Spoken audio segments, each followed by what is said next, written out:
You know it as the IFA. Old-timers might still call it the Berlin Radio Show. Stephen Schenck, for some reason, refers to it only by its initials, but however you pronounce it. On this show, we call it by its proper name, the Internationale Funkausstellung Berlin. We're here to preview all the mobile tech news we expect to see with the help of a special cynical guest to keep us grounded on episode 111 of the Pocketnow Weekly, the once-a-week podcast where we discuss news and opinion from the world of mobile technology, smartphones, tablets, wearables, all that stuff you wished you had when you were a kid. From Boston, Massachusetts, where there's a critical shortage of bratwurst, I'm your host, Michael Fisher. I'm joined today from New Jersey by a man with no patience for children, neighbors, or yard parties, Chief News Editor Stephen Schenck. Welcome aboard. I will start calling it IFA when you start calling it Mowicca. Fair? Fair enough. Yes, indeed. And by another world-weary newsman with a resume as long as my intro script. From tabdump.com, friend of the show, Stefan Constantinescu. Welcome back, sir. I'm looking forward to January when we're all at Cass, yes. At the CES, yeah. Yes. At the CES and the moves. Oh, and What? Wait, what's that one? the Electronics Entertainment Expo. Oh, of course. Yes, indeed. Yes, indeed. None of us are going to the well, CTIA just sounds like CTIA. I'll allow that one. Yeah. Listen, I wanted to get something off my chest before we get started, folks. We have a new sponsor of the Pocketnow Weekly. It's a free launcher app you can get from Google Play called Themer that grants you access to hundreds of premium home screen themes. As you might know, Android is the only mobile OS that lets you change the home screen software, known as the launcher. And if you put the time and energy in by downloading icon packs and setting up widgets and coordinating wallpaper, you can really make a work of art on your home screen that's beautiful and functional all by yourself. But for those like me that don't have the time to make a pixel-perfect home screen, there's Themer. You browse the library of free themes, which contain styles from minimal to productivity. You find the one you like and hit apply. Every icon, every widget, every setting is set up for you. It's a little like magic. Try it out on your Android phone. Just go to Google Play and search for Themer. That's Themer. Folks, you might notice that we're running a little light on the show today. Not only do we not have our usual co-pilot, Taylor Martin, we also don't have a frickin' producer. The reason for that is Jules tried to join the Hangout, and Hangouts, as it is wont to do, crashed his whole computer, which it did to me before we tried to start as well. So we continue. Yeah, it's not right. None of this is surprising. And I'm also using a new camera, so forgive my occasional autofocus issues. But we all three have made it into the room. Stefan joined us on very short notice. I want to thank him for that. Stefan, now that you're back in America, do you want me to stop putting so much of the sh on the S in your name, or are you happy with it? Just call me Stefan. I'm sure we all saw that show with Steve Urkel. We all remember, Stefan Urkel, the cool version of Steve Urkel. Yes, yes. So I am Stefan. That's just always how it will be. Do you have that sweet machine in your closet that, can you go back and forth from nerdy Stefan to cool Stefan? I have a closet full of QuakeCon, Intel, AMD, Unreal, and id Software shirts. So the nerd scene is in the closet. Oh. I'm gonna say, I think my lower thirds is covering it up, but I'm wearing a Palm shirt right now, and I'm wearing a Beastie Boys shirt. So check your head. Oh man, you know what? I think I win. I've been to Cherry Hill. Anyway, we have some announcements to get out of the way, not the least of which is the fact that I got screwed or I got fooled by, I think, a parody illustration, and maybe gave Stephen Schenck some panic as a result. I understand. Yeah, first of all, let's give Jules a cue to put in the sound there. Jules, sound the bell. Thank you very much.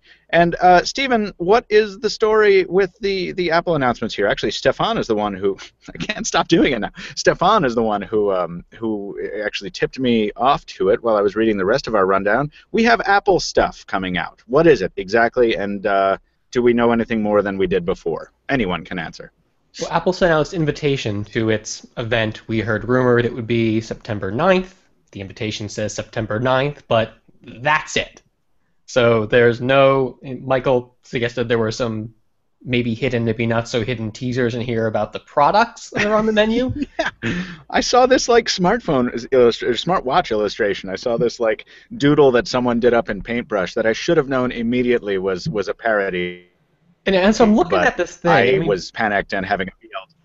Yeah. There's some shapes to it. There's a shadow. Like, is he seeing? Is that angle there supposed to be a hand on a watch? Like, what the? Well, no, there's nothing there. You also have to say that there's some text, and the text reads, and I quote, "Wish we could say more." Period. End quote. So, I don't know. But wait, is it wish we could say more?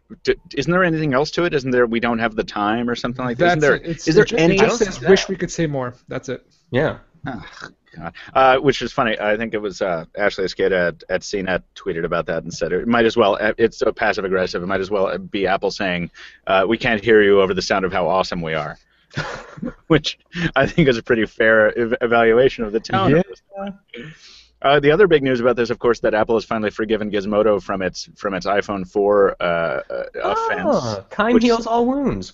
Yeah, Stefan was commenting on earlier. You seemed, Stefan, speaking of being passive-aggressive, kicked off this observation by saying, "I never read Gizmodo anymore because I knew about it before everybody else did." But it's cool that I did not say that. I just said I no longer read Gizmodo because I only have so many hours in my day, and if I read another tech blog, I'm going to take a shotgun to my face. You did say that. I remember. Yeah, I only read Jezebel. I get all my tech news there. My girlfriend and I have arguments about Jezebel.com every single day. Can we say, we're going to get back to tech in a second, but I want to take 10 seconds to say I would like Jezebel to stop shitting all over Garden State. Yes, it's dated. Yes, it furthers the offensive trope of the manic pixie dream girl. But listen, we all liked it.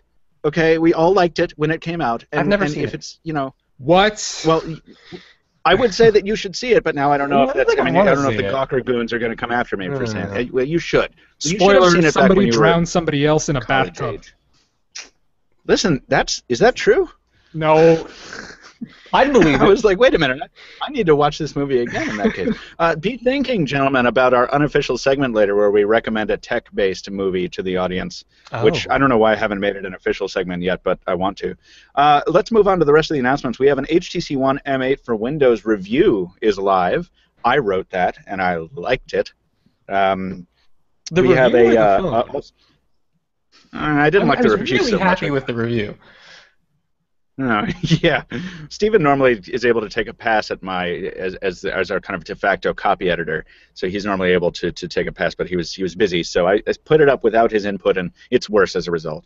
But the HTC One M8 for Windows review is live, along with comparisons with the Lumia Icon and the Android M8, so go check that out. Mm-hmm. We also have a winner in our Black Phone giveaway, which was a partnership with Fight for the Future and GSM Nation.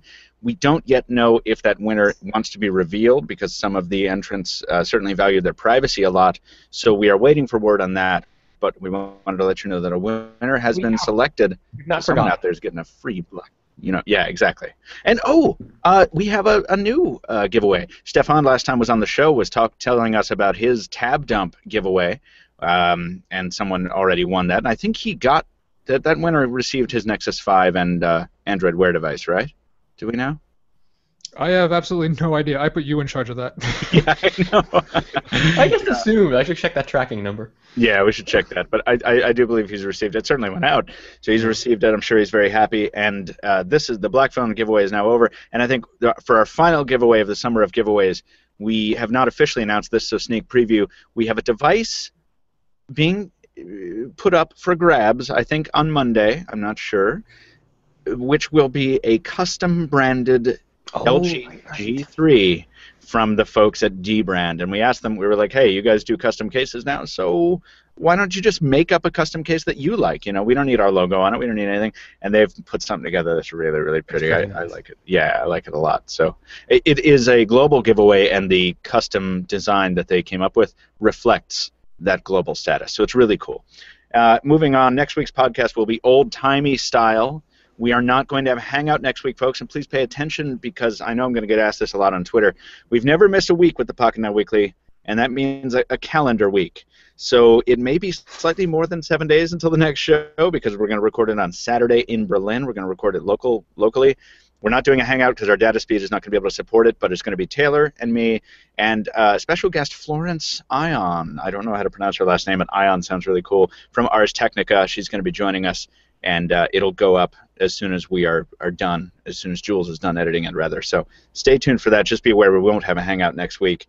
And it's going to be the old-fashioned microphone on top of the overturned trash can trick. So it's going to be real classy. Like, I want you to run it through a filter so it sounds like it was all done over an old, well, it's not analog anymore, but plain old telephone service with like that. Oh, yeah, you want like a 13 kilobit per second. Like a radio call-in show. Yeah. As long as there's a cat in heat in the background and some really shitty techno, it would be the perfect Berlin podcast. Oh yeah, you know what? We're gonna do it in the back of a schnitzel house, and there will just be the sounds of happy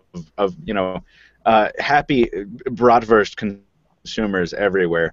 Get your IFA questions in, folks. Some of you are already doing it using the Q&A app and Hangouts here. Get them in, and the final announcement is simply exclamation points. Use them to make your life a little more exciting, but don't go overboard. Stephen, how would you feel about ushering us into the news section, which predates our IFA preview coverage? Sure. Let's see what we have here. In the news this week, big little something. Overnight, Samsung has gone and bucked the trend of waiting until IFA, just for your sake, Michael, I'm going to call it that. Oh, wow, you actually said it. Announcing its devices. I know.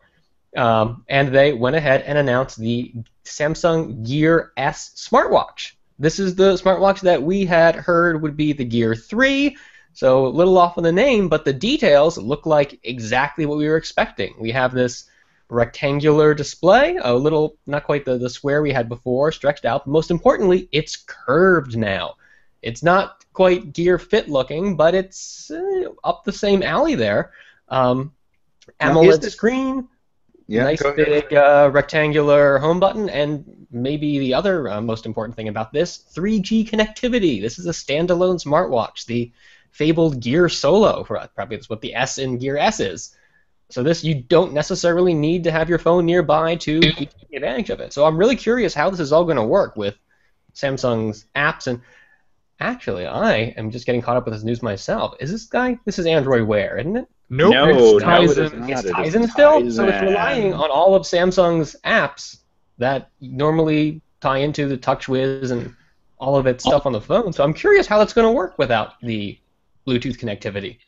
Well, hold on. The Bluetooth. What do you mean? How it's going to work without the Bluetooth? Like, you're curious about what element? How what element is going to work without the Bluetooth connectivity?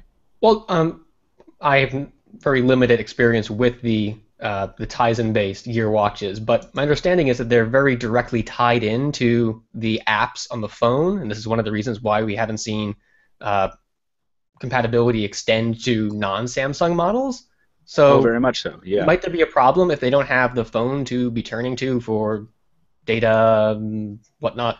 Okay, so well, not really. Not if they build the thing from the ground up. Yeah. Well, yeah. As a standalone device. Go ahead, Stefan. Yeah. So, according to the press release, which was way too long, the Samsung Gear S, is that what it's called? Gears.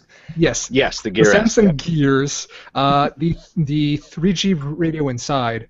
You can use it to make phone calls. You can use it to respond to text messages, and for some strange reason, you can use it to stream headlines from the Financial Times.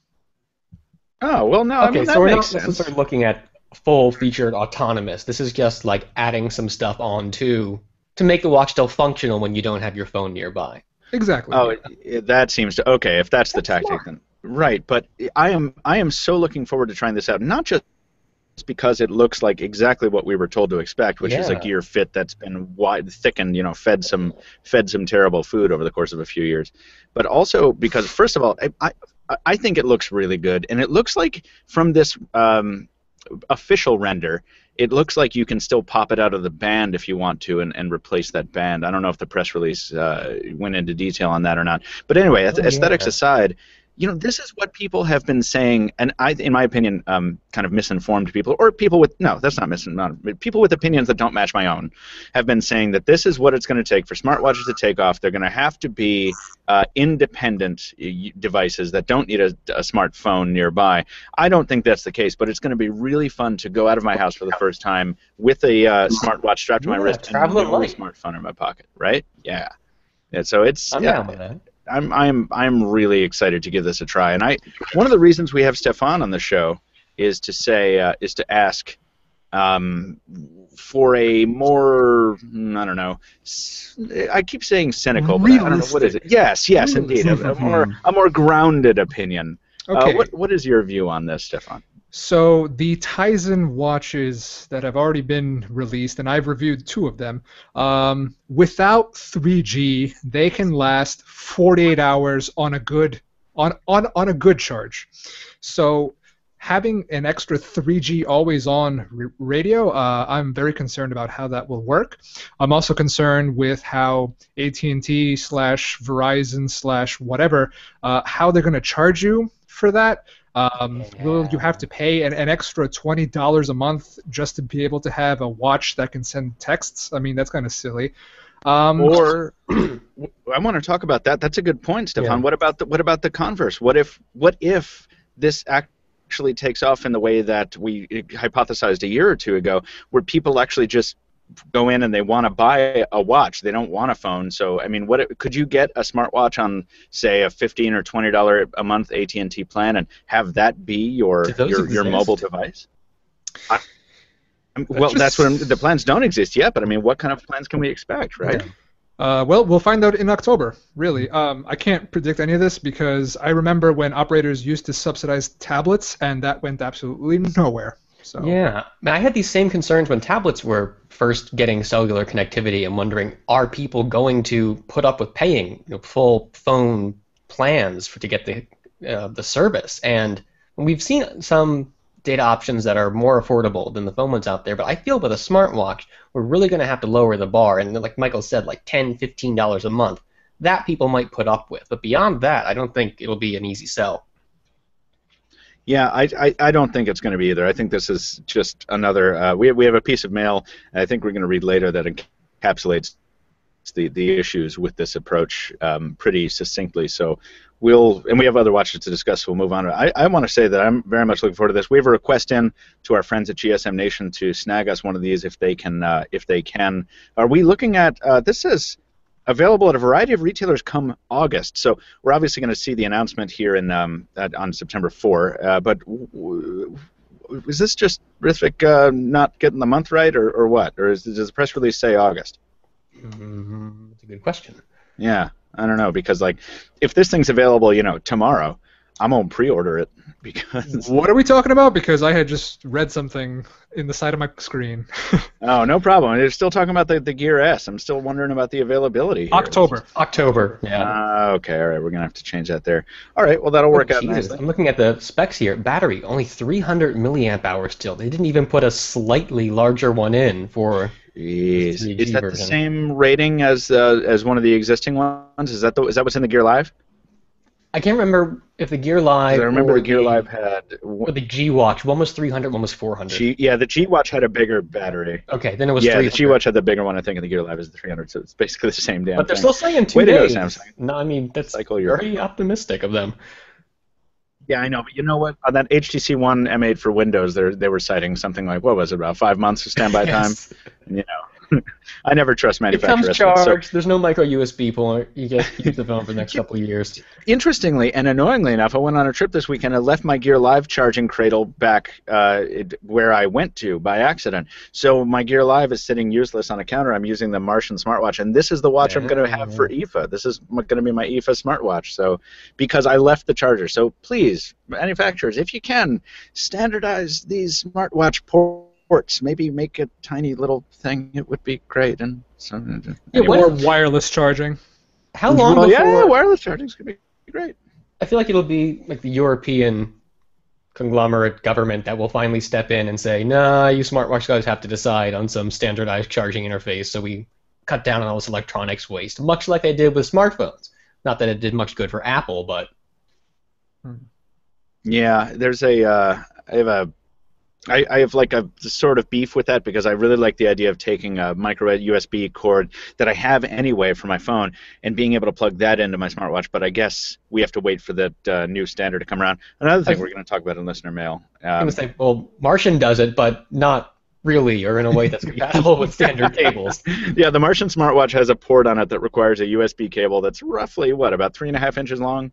It's like a hummingbird proboscis. Yeah. It is. It's like docking an Apollo spacecraft when you tie up the Martian smartwatch to a power source.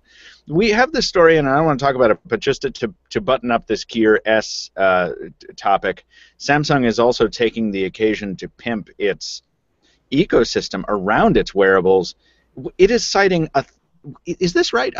Over 1,000 apps available for Tizen-powered Gear smartwatches, Stephen? Yeah, that's the number it's been throwing around, and it dropped this gigantic infographic showing off the popular ones, breaking down some categories of apps, news apps, health apps, games that run fully on your watch. Now, Lord knows how many of those 1,000 are, AAA quality titles that you actually want to be using, but it's a nice number to throw around there, especially as people are deciding between their smartwatch platforms. That number, just having that selection out there, even if there's only a few dozen really great titles in there, that's a lot better than, we don't even know what we're looking at with Apple, what sort of software is going to be available when the iWatch comes out. Android Wear, we're getting there, but you look at what's available in the Google Play Store, and it's only, last I checked, I only saw a few dozen apps in there, notable apps with.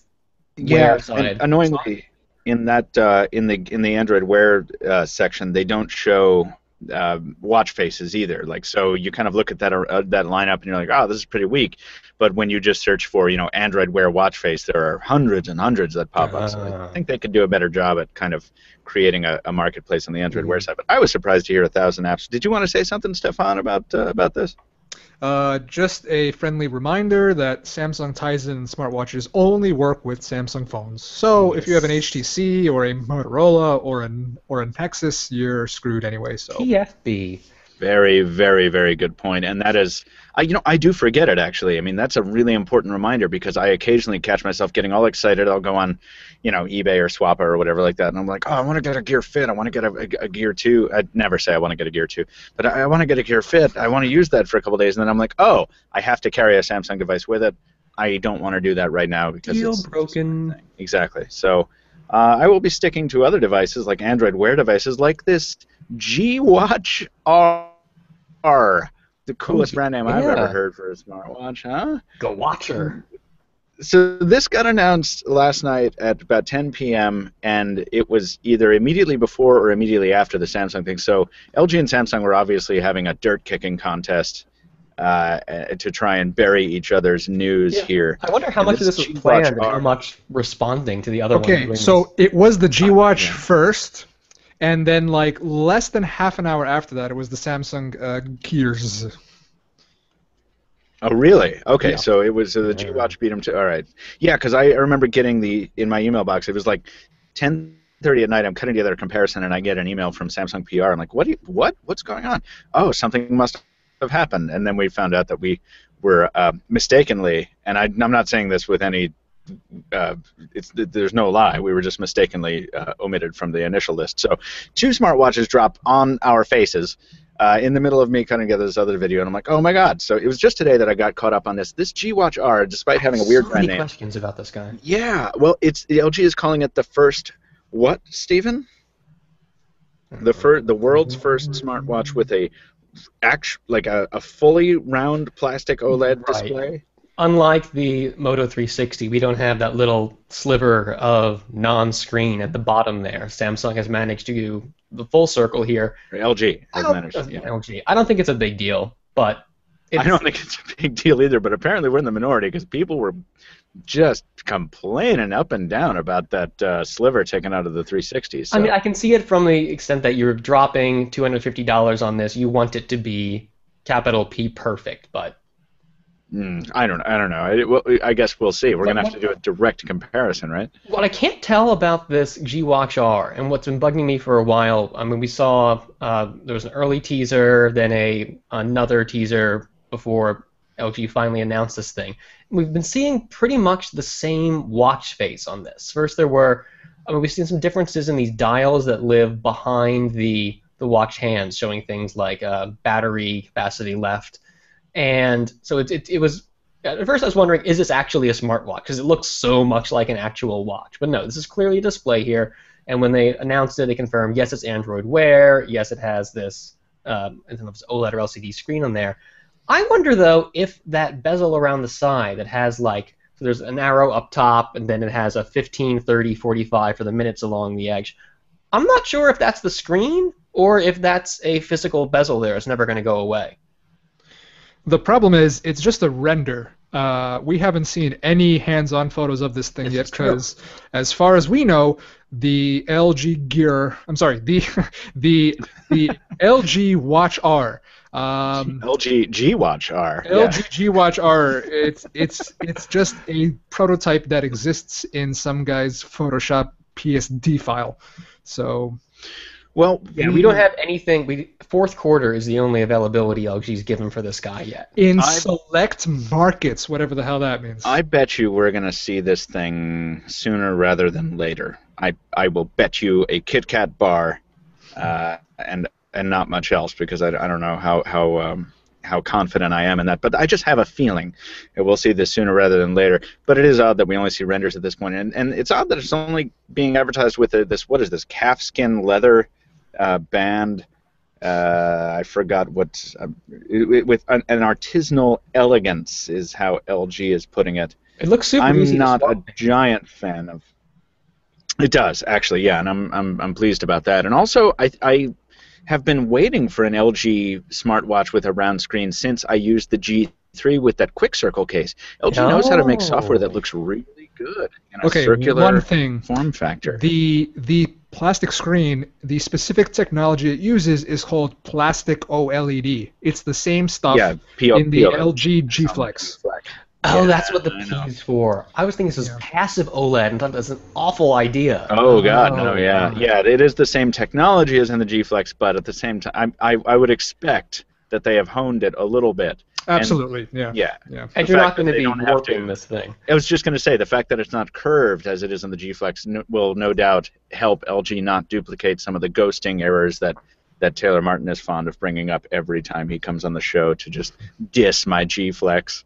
The G Flex, speaking of LG, as we sort of move on here, the G Flex is going to be my show phone at IFA.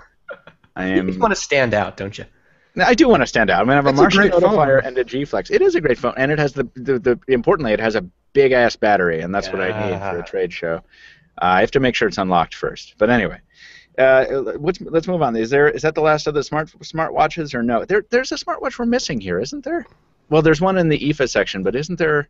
Oh, it was part of the Samsung thing. That Gear Circle is like a wearable headset that comes with it and has magnets on it or something. Oh yeah. Yeah, we'll talk more about that next week when we actually see the things. Hopefully, see the things. Retail sources talk Nexus X launch plans. Let's just blow through this. I don't think this is terribly newsworthy, right?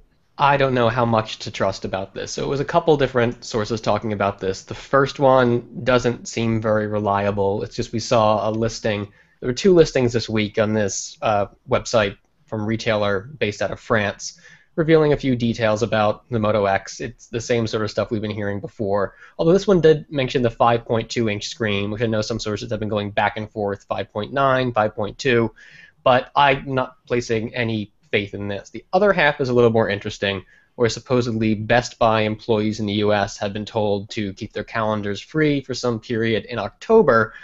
The implication that this would be related to the Nexus becoming available, but that seems really weird because I don't ever recall hearing about this sort of thing happening with a Nexus phone before. I mean, iPhone, yes, we're used to. Maybe even something like a new Galaxy S, but Nexus phone, they don't have big retail presences. I mean, you order it online, right? I don't know. This whole thing is fishy, and the Motorola brand name, this XT1100 thing, I don't know how that relates to other Motorola devices we're sort of seeing rumored, but it goes along with my odd feeling with regard to the Moto X+1 seeming like it might be a Verizon exclusive. Is that what we're sort of hearing at this point? I don't know. There was that. maybe it wasn't specifically that. Maybe it was just that we hadn't seen it. There was something that we had been led to believe that it wasn't going to be around for AT&T at first, or something like that. Or maybe it's just the HTC M8 for Windows that has me on this like Verizon kick for a while. I don't know. But anyway, this whole thing seems weird to me. Everything about this entire relationship seems odd. The only thing I know of for sure is that for Christmas, I want to get TK a new watermark. We're going to meet him in Berlin, and I want to talk about that a lot. Is this something that excites you, Stefan? The notion of a new Nexus X, or is this something that is that you consider just as minor as the rest of it? I would say that the Nexus phones have always been the most anticipated handsets. If you're an Android fan, I personally am looking forward to it. Some sites are saying that there will be two Nexus phones, a 5.2-inch and a 5.9-inch. Right. But when it comes to leaks from TK Tech News, I mean, now that EvLeaks is gone, I don't really trust anybody anymore. And there are a few that came from him in the past week that have pretty clear evidence, in my mind at least, that they are not legitimate. And I don't want to get into nitpicking them one by one here, but I think in the absence of EvLeaks, it creates this power vacuum, and I don't know if it's just people delivering the leaks or their sources are trying to get away with things they couldn't before, but I think we all have to be questioning what we're seeing a little bit more than we might have in the past. Most definitely. I do want to make the point, though, that TK Tech News is where we saw a lot of Samsung hardware very early, and it was all legit. So I mean, he's got a fair degree of credibility to his name in that regard. Absolutely. He leaked one phone. He leaked the Samsung Galaxy S5 Active, and I'm sorry, but if you use Microsoft Paint to put a watermark on your leaks. Hey, I don't care. Hey, if that's no. I don't have beef with it. If that's your style, then go for it. No, but no, there was more than the S5 Active. Hold on a second. There was another device that he had, wasn't there? We have those videos of that Moto X, supposedly X+1, but I'm still not sure what that hardware actually was. And I think we're going to have to wait until next week and start comparing those old videos against this new stuff to really understand what he had. I agree. And actually, since we're so deep into conjecture on that, and since I've just remembered this is a live show, I'm going to stop talking about it before I start talking about something I'm not allowed to talk about.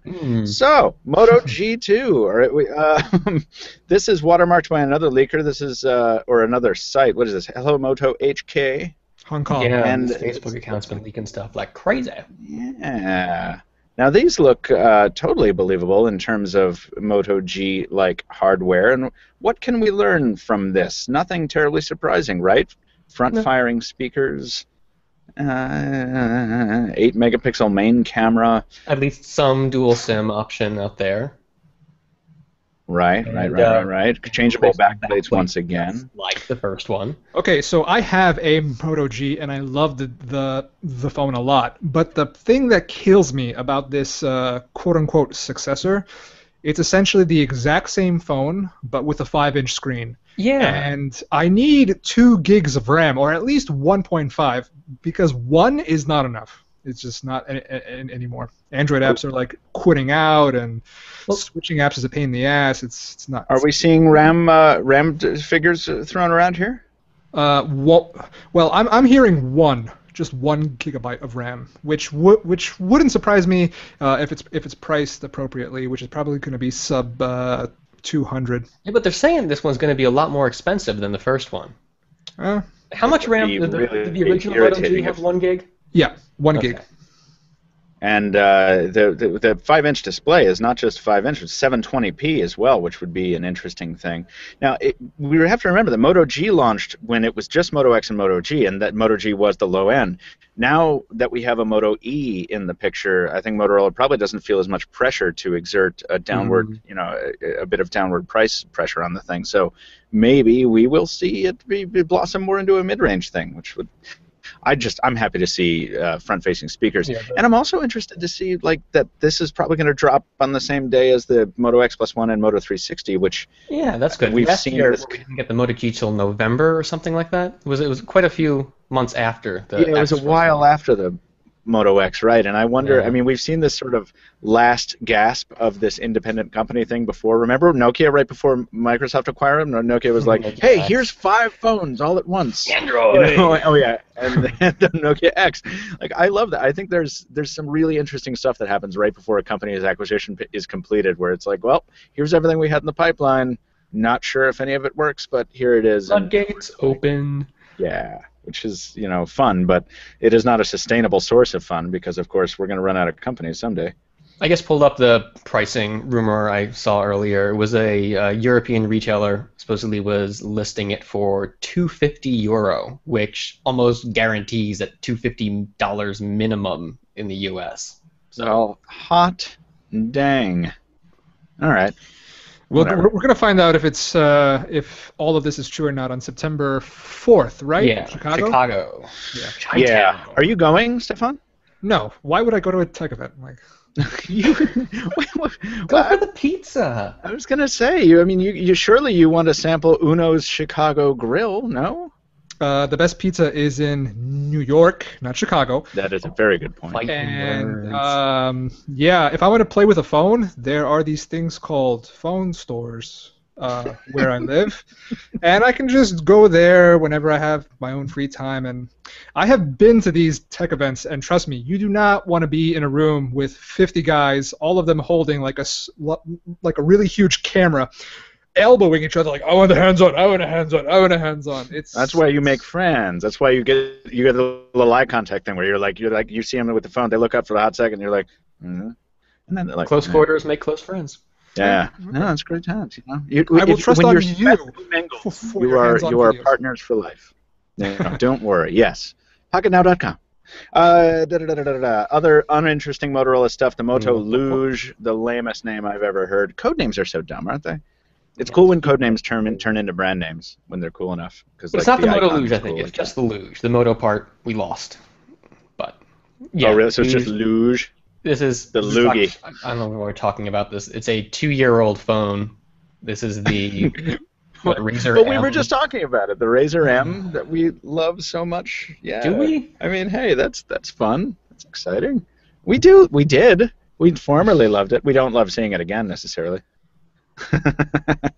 But yeah, if this is accurate, which I had my doubts on this, but Steven, something appeared to make you suddenly believe in this. Is it the Verizon product page? Yeah, so when we were just seeing renders of the phone, it looked awful. It could because it, first of all, was clearly the Razer M. They were really distorted, and after fixing the aspect ratio, yeah, they looked a little better.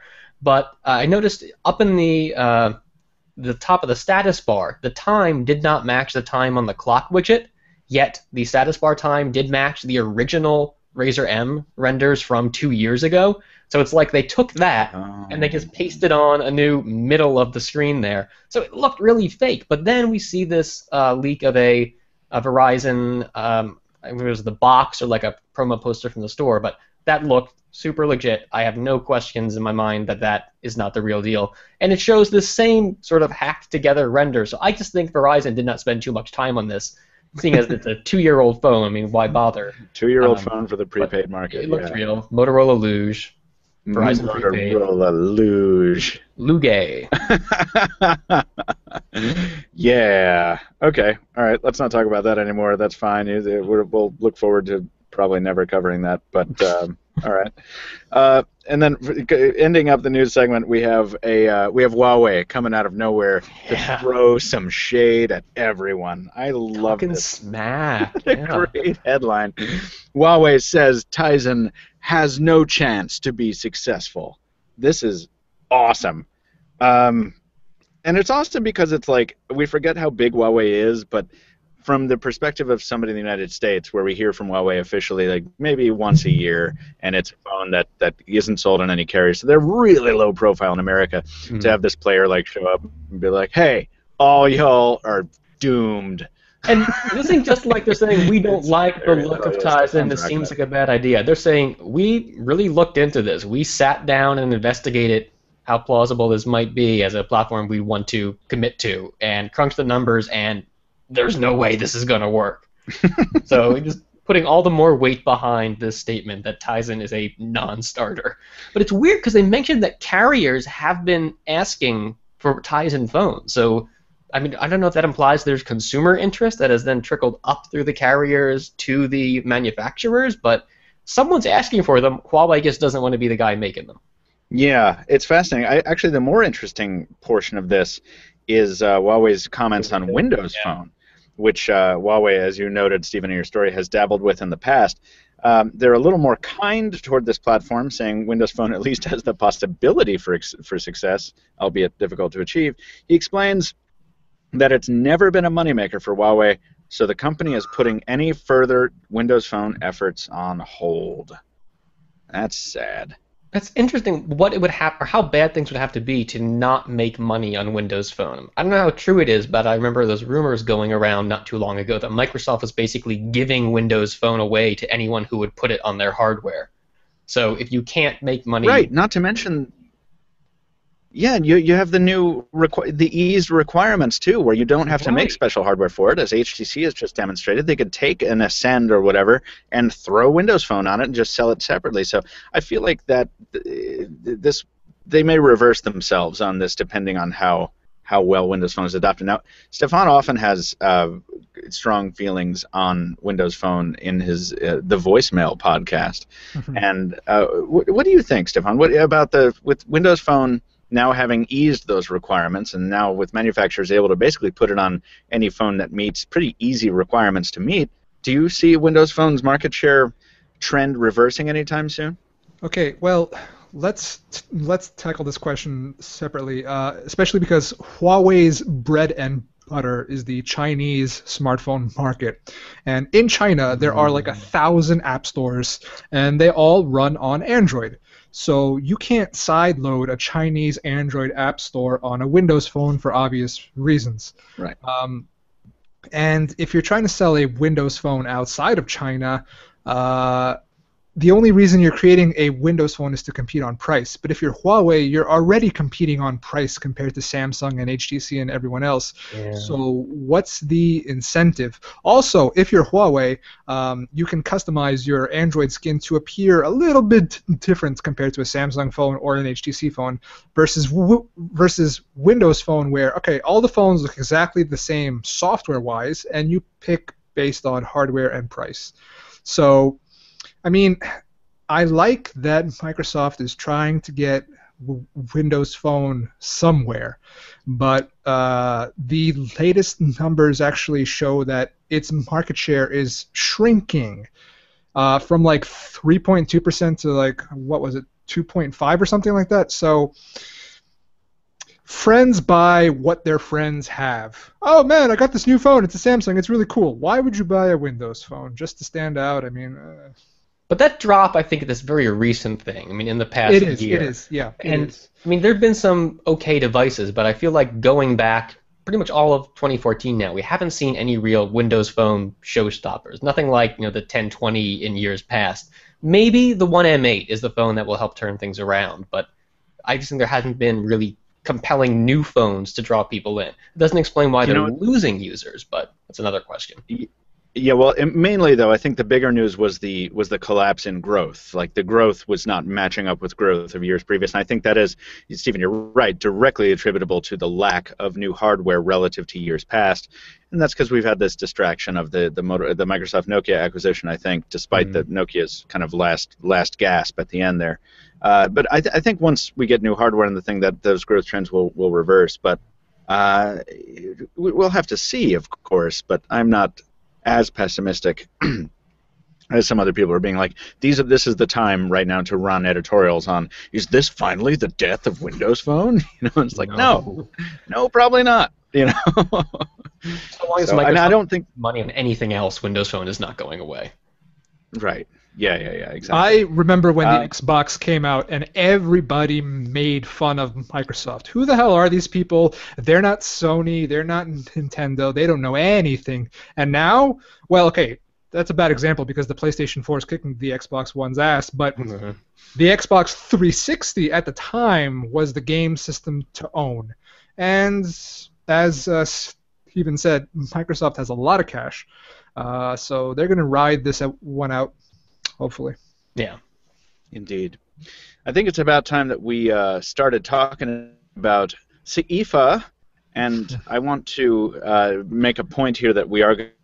First of all, I wanted to welcome Jules before. Jules is on the podcast now, and he has been faithfully running the board for us. He's whipped up a wonderful graphic showing the Messe Berlin with a life-size, or slightly larger than life-size washing machine out front.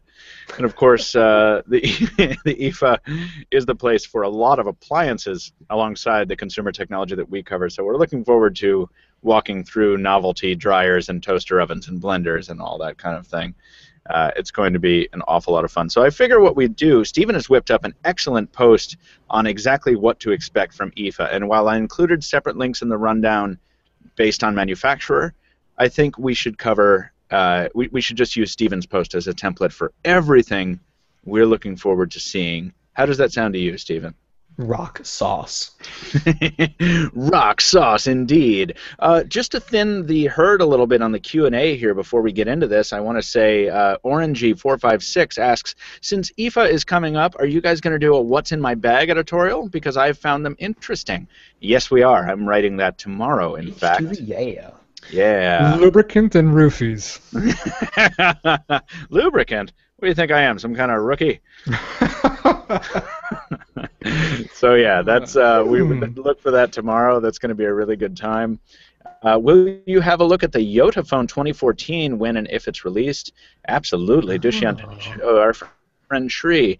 Yeah, we will if we can get our hands on it. We've had it on the request list for a long, long time, but hey. What are your views on future OnePlus phones? Asks Chaitanya Chawla. What, have they been detonating, Stephen? Have I missed something? Yeah, there was something in the news this week about one, and the battery bursting as batteries want to do. Yeah, Samsung phones blow up all the time. Other phones, but don't iPhones blow up on occasion? Yeah, an iPhone prevented a plane from taking off the other day. They all blow up. But what are your views on future OnePlus phones? I'm looking forward to them. What about you guys? I like their hardware. What do you guys think? I would like to see them finish launching the first one. That would be nice. I just can't take them seriously. I cannot take them seriously at all. It's like, hey, here's an invite system. Hey, here's a marketing campaign that screws over females. Hey, it's just one screw up after another after another. It is. And I'm tired. I don't care. But isn't it significant though that despite those constant screw ups on the part of several of their divisions, there is still such an enormous interest. There is such a capacity in people to forgive because the hardware they're delivering at the price they're delivering at really is excellent. Is there enormous interest? There's interest on our podcast every week. I mean, the audience, for our audience, loves talking about the OnePlus. They never want to stop talking about the OnePlus One. I sort of feel like there's this group of users who loved the idea of the OnePlus when they first heard about it. They bought into this, and ever since they've been waiting to get their hands on the phone, either because they're waiting for availability to improve or to get their hands on an actual invite code to buy the thing. But I don't know that OnePlus is growing the base of these users who are interested in the device, and it's just, I kind of feel like it's the same cheerleaders we're hearing about over and over. It's because I'm not seeing any promotion out there. I get no sense that they're doing anything to convince users who are dead set on Samsung devices or Apple to come over to their side. And I don't know that they can do that, being as small as they are, but... Well, maybe this is an initial step, you know what I mean? Maybe they're a Chinese manufacturer, so this is always problematic, but what do you guys think of the possibility of OnePlus someday striking a deal with a U.S. carrier to actually get some mainstream visibility over here? Do you think it's just as impossible as thinking that might be something that Huawei could accomplish?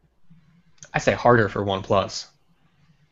Yeah, it would be. Why harder. would that be? I mean, Huawei's big stumbling block has been their tie-in with their CEO's tie-in or whatever with the Chinese, the People's Liberation Army.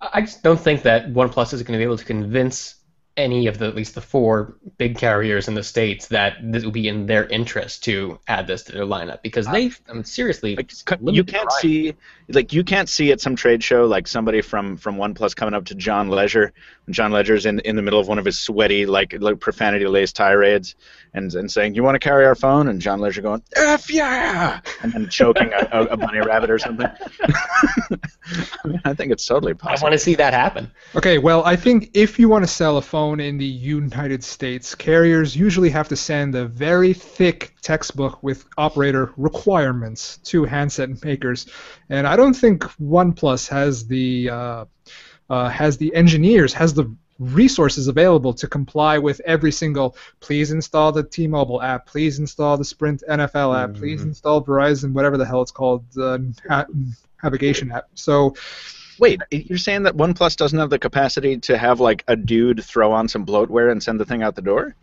Yeah, I'm saying that. All right, fair enough. I'm not going to say you're wrong. I have nothing. I'm just, hey, it seems easy enough, right? Anyway, we should get to IFA stuff, and I will have Jules go ahead and throw in the radiation transition music on our recording. And while that happens, I want to talk to you guys one more time. For everybody who showed up in the interim, who didn't hear it earlier in the show, we mentioned Pocketnow's new sponsor of the weekly. It's a launcher called Themer. We already talked about how Themer's technology automatically configures icons, widgets, and wallpapers to present you with a beautiful new home screen that can take the form of hundreds of themes that come with the app. And one way things just work with Themer is with Themer Actions. Let's say you've applied a theme. I like this. It has an icon for music. It used to be you'd tap the music icon, the music player would come up, and I'm like, I don't use the music player, I use Spotify. Well, now, when you tap the music icon for the first time, Themer gives you a list of music players installed on your device. You pick which one to use. It won't ask you again. It's pretty cool stuff. To get the Themer, correct answer is Winamp, by the way. just open up Google Play and search Themer. A link for the app will also be in the description. And yes, that should be our next sponsor, Winamp. Oh, God. It really whips the llama's ass. Keep effing that chicken. All right, let's talk about the IFA. Stephen and Stefan will take us away on this because they are the newsmen, and I will just lean back and await wisdom. Stephen. All right, well, we have a lot to look forward to for IFA, and at least the companies have been doing us a bit of a favor in that a lot of the devices have, if not been named already, been pretty clearly teased, so we have a good sense of what we're looking forward to. You'll start talking about Samsung, probably one of the companies people are most looking forward to seeing devices from. Unpacked, I don't know if they're calling it Unpacked. I think 5 was the last one. Maybe this is 6. Will be one of the big events leading us off, where we're almost certainly going to see the Note 4 arrive. Samsung's been dropping Note 4 promotional videos left, right, and sideways. At first, they were just saying, "Oh, it's something notey is coming up. Note the date," but earlier this week, they dropped all pretense, and they're just outright showing people talking about their expectations for the Note 4. So this is happening. We already got this new smartwatch, but other stuff we could still see. Gear VR. We've been seeing a lot of leaks, and it really feels like that's nearly ready to launch. This would be the virtual reality headset made with the help of the Oculus Rift folks, which already features, at least in the latest prototype, a Samsung Gear 3 display, or Note 3 display. So this all comes together nicely. You plug the Note 4 into this and get virtual reality, get some Minecraft on your phone there. It's like you're actually surrounded by blocks crushing you to death. Yeah, Stephen, let me ask you about that. I have not been following this very much because VR is like on the fringes of my awareness. Is this is literally a cradle though for a Note 3, or are they just using a Note 3 display component or Note 4? What's the story? Well, we're talking about two different things. There was the new version of the actual Oculus Rift development hardware. They've been selling these to devs for over a year now, I think. And the new one came out, and people tore it apart, and there is the physical display ripped out of a Note 3 in there. That's unrelated to the Gear VR. The Gear VR is not going to come with its own display built in. It's just going to be a shell that you sort of slide your phone into in the front. We're not sure what compatibility might be like. Obviously, the Note 4 is what we're assuming it's going to work with. But based on the size, it might be possible to have it work with the Galaxy S5. Obviously, when you have optics involved, it's tricky to have it compatible with a lot of things, but it might be a possibility. I wouldn't assume it would work with a lot of phones, not like the the Gear smartwatches work with a number of Samsung's devices. I think this is just going to be Note 4, maybe the GS5. So what you're saying is expect a lot of goofy hands-on videos with people with something on their face. Yeah. Well, we'll be sure to be one of them. Yeah, Stefan is wearing his Ascend Mate 2 very nicely there. That's exactly what it's going to look like. I think this could be really cool, though, because if this works as well as the standalone Oculus Rift hardware did, this could be, I think, more impressive than people are giving it credit for. I know when Google Cardboard emerged out of I/O, we're kind of looking at it like, really? But the combination of being strapped onto your face rather than stinky little thing you're carrying around, and if Samsung can get devs behind this, getting 3D apps out there, this is day and night difference compared to the auto-stereoscopic 3D displays we had a couple years ago. This is gonna look good. The only problem I foresee is issues with lag and keeping the tracking, the refresh rate high enough so that you're not getting motion sickness or anything. What was the name of that? What was the name of that accessory that Nintendo released? Virtual Boy. Yeah, Virtual Boy. Yeah, but actually, that's probably the more right there. The right one. But the what I was actually thinking of was the Power Glove. Remember how everybody wanted a Power Glove for the Nintendo, and it actually kind of sucked. I don't know. Power Glove's bad. Bad. All you Wizard fans out there. Yeah. Yeah, I don't know. We'll have to see. Cool. Ultrasonics tracking. That's my jam. But it didn't work right. Anyway, there were 2 games made for it. Yeah. So we'll have to see about those. Obviously, the Note 4 is the one I'm more excited about now. Of course, the Gear S as well. I'm interested to see if Samsung comes out with some kind of ultra pack. You come in, if you decide you really want to spend a lot of money on Samsung stuff. Oh, I like that. Like the Cutco Ultimate set. If you wanted every knife that Cutco made, you get your Note 4, you get the Gear VR, you get the Gear S of your choice. Exactly right. I mean, I think that would be really interesting. And a Tab S. Let's throw one of those in too. Oh, let's not do that. Why not? The S is nice. No, you know what we throw in? We throw in the Barnes & Noble Nook Galaxy Tab 2014 OLED 2. Whatever the hell they call it. Let's talk about the LTE. Yeah. Let's talk about the Sony, because Sony has also got a press event, and someone in the QA has asked about it, and I'll use this as an opportunity to answer that question. Yeah, what are we talking about here with Sony?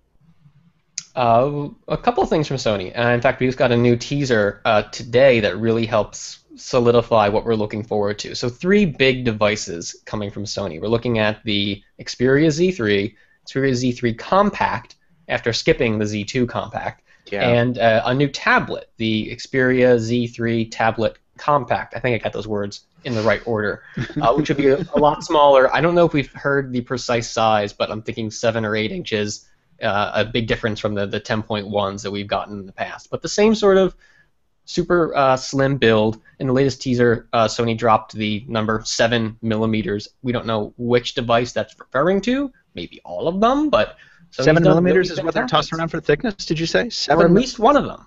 That's pretty thick, actually. What? Whether we're talking tablet or phone.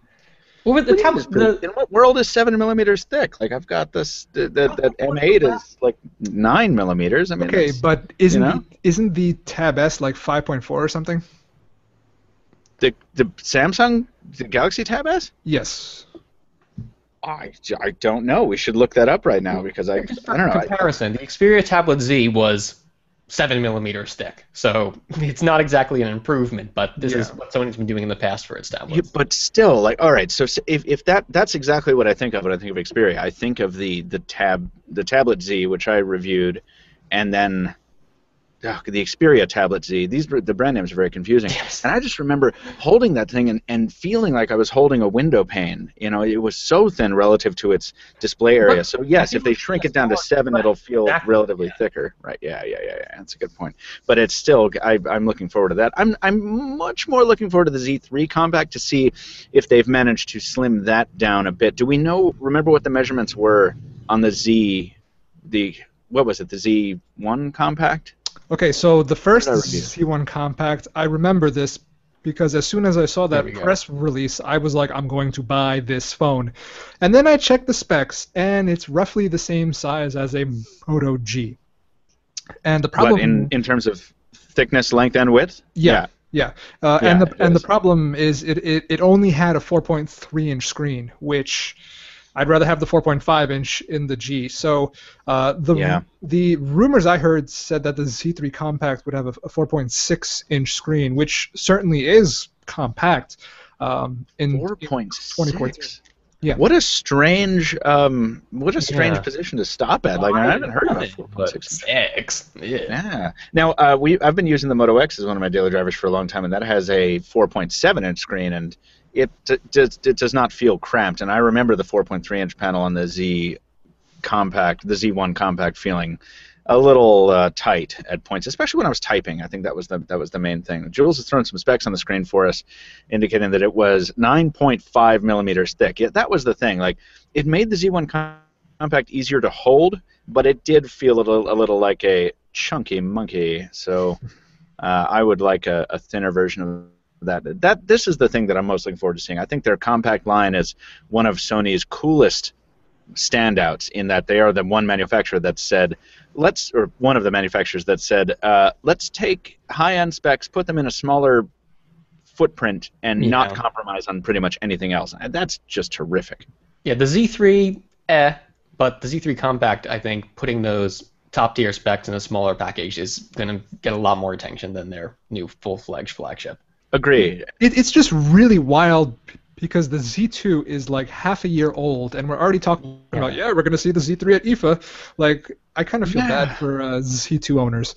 The strategy, and this is the question Ben Searle asks in the Q&A, do you think there's enough of an improvement between the Xperia Z2 and the Z3? No. And I mean, we don't have the specs, so... Yeah, that's the thing. What we heard, it doesn't sound like they're making any big changes. There's no quad HD or anything big like that. It's just not like that I would have wanted tweak. that, though. It's like a hardware refresh more than a new phone. Right, and that's Sony's new thing, right? That every 6 months they come out with a new flagship line. They give it the hardware equivalent of a full point upgrade in terms of branding, but effectively it's just a very marginal improvement over what came before. That being said, I would have been roughly 3 times more likely to buy a Z2 than I was to buy a Z1, just on the basis of its improved display and improved camera. So if there is a similar improvement from Z2 to Z3, I think it's going to be a very worthwhile endeavor, and I think it'll prove that this 6-month upgrade cycle is not necessarily a fool's errand, you know? So. And beyond those guys, we also might get a new Sony smartwatch. Not that anyone cares, because it's not going to be Android Wear, so why bother? What a strange choice for them to make, you know? I mean, Android Wear can get away with it because it has the phones to support it and it has multiple models, but Sony doesn't have an ecosystem behind this thing. Well, Sony has been selling smartwatches for a long time, though. What was the smartwatch 2, like 2 years ago? No, maybe more like a year ago, because people were asking us to review it like crazy, and we couldn't get one. But yeah, you came from quite a long time in Europe, Stefan. I mean, you saw more Sony phones over there than we see over here. I think they sell a lot better in Europe. They do. That's because Sony used to be Sony Ericsson, Ericsson being a Swedish company. So you heard the Sony Ericsson ringtone all the time. I would say equally about as much as you heard the Nokia ringtone. Yeah. But of all the underdog handset players out there, Sony is my favorite, hands down. So I look forward to seeing what happens at IFA with them. It's crazy that Sony's an underdog at anything. I mean, remembering back to like the 80s, early 90s, Sony was everything portable electronics. Yeah. Yeah, and we've talked about on this show more than once about my love for the old Sony minidisc players and the whole minidisc format and stuff. Yeah, and I mean, just it is, but I think I've gotten so used to thinking of them as an underdog here in the States in terms of mobile. And Stefan, I do sometimes forget that they are the rebranded Sony Ericsson, so that it's a more complicated situation than it seems. But I'm just stunned that they would come out with a new smartwatch now and not come out with one for Android Wear, because I think of all the people making watches for Android Wear, Sony is one of the few outfits that could make something really gorgeous for the wrist. But just popped in my head. I wonder what the odds are that we see, 4-6 months down the line, Sony release an update that turns this thing into Android Wear. Because Sony hasn't been shy about releasing ROMs that change the platform of its phones. I mean, it released Firefox OS ROMs for some of its Android stuff. Could it not really? do like Samsung with the Android to Tizen? With the Tizen gear? switchover?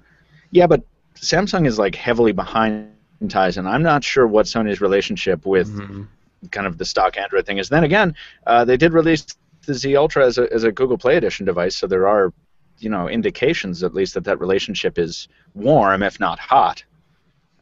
Taylor can't stop talking about his Z Ultra, which he hated a year ago and now he loves. I wish he was here to talk about that. But, actually, I've heard about it enough. I'm glad he's not. Let's talk a little bit more about somebody else. Can we move on from Sony here? Yeah, we don't care about the new lens thing. We have everybody. We have Huawei, HTC. Which one would you like to talk about, Mr. Fisher?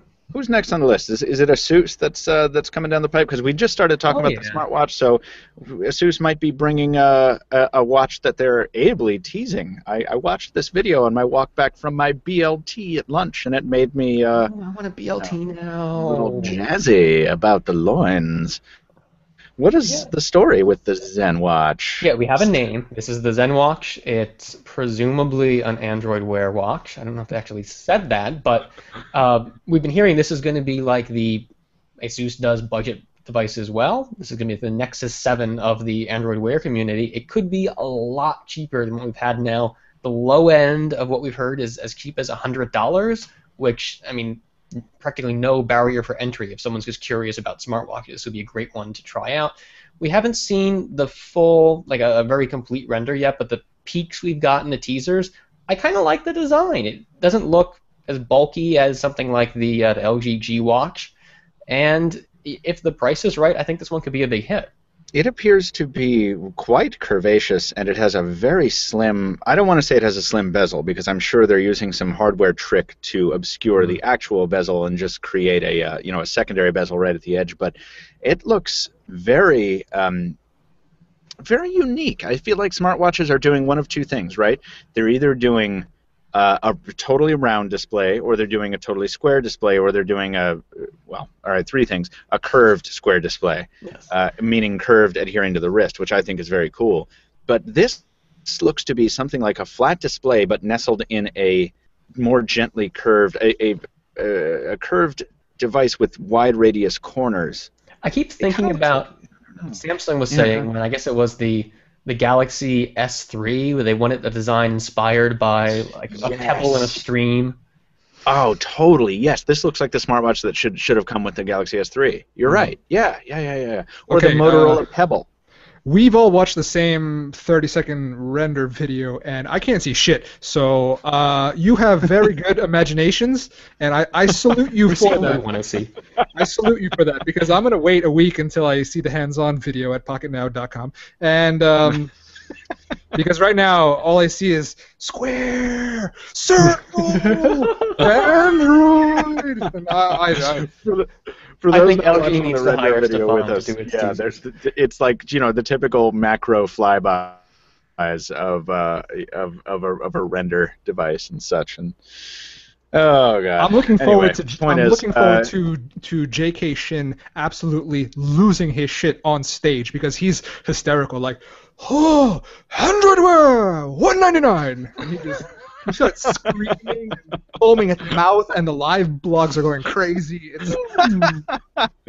We might actually miss that event. So there's an ASUS event at September 3rd, and I think we're going to miss that one because we're going to be at Samsung. Busy day.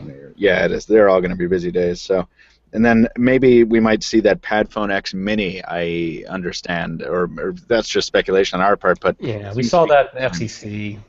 Yeah, it'll probably be. Well, I think we've actually gone hands-on with it already, but maybe we'll go hands-on with it again. I think so. Which Padphone? The Padphone 1, 2, 3, 4, 5, X, Y, A, B, C, the one that with the dock only slightly larger than the smartphone it accommodates. The Pad X Mini 4G LTE for Sprint. Yeah. You've got it right. So yes, indeed. Let's talk about LG. It's decided not to wait for next week to get started with its latest launches, and it has introduced, as we said, the G Watch R we talked about earlier today. Right.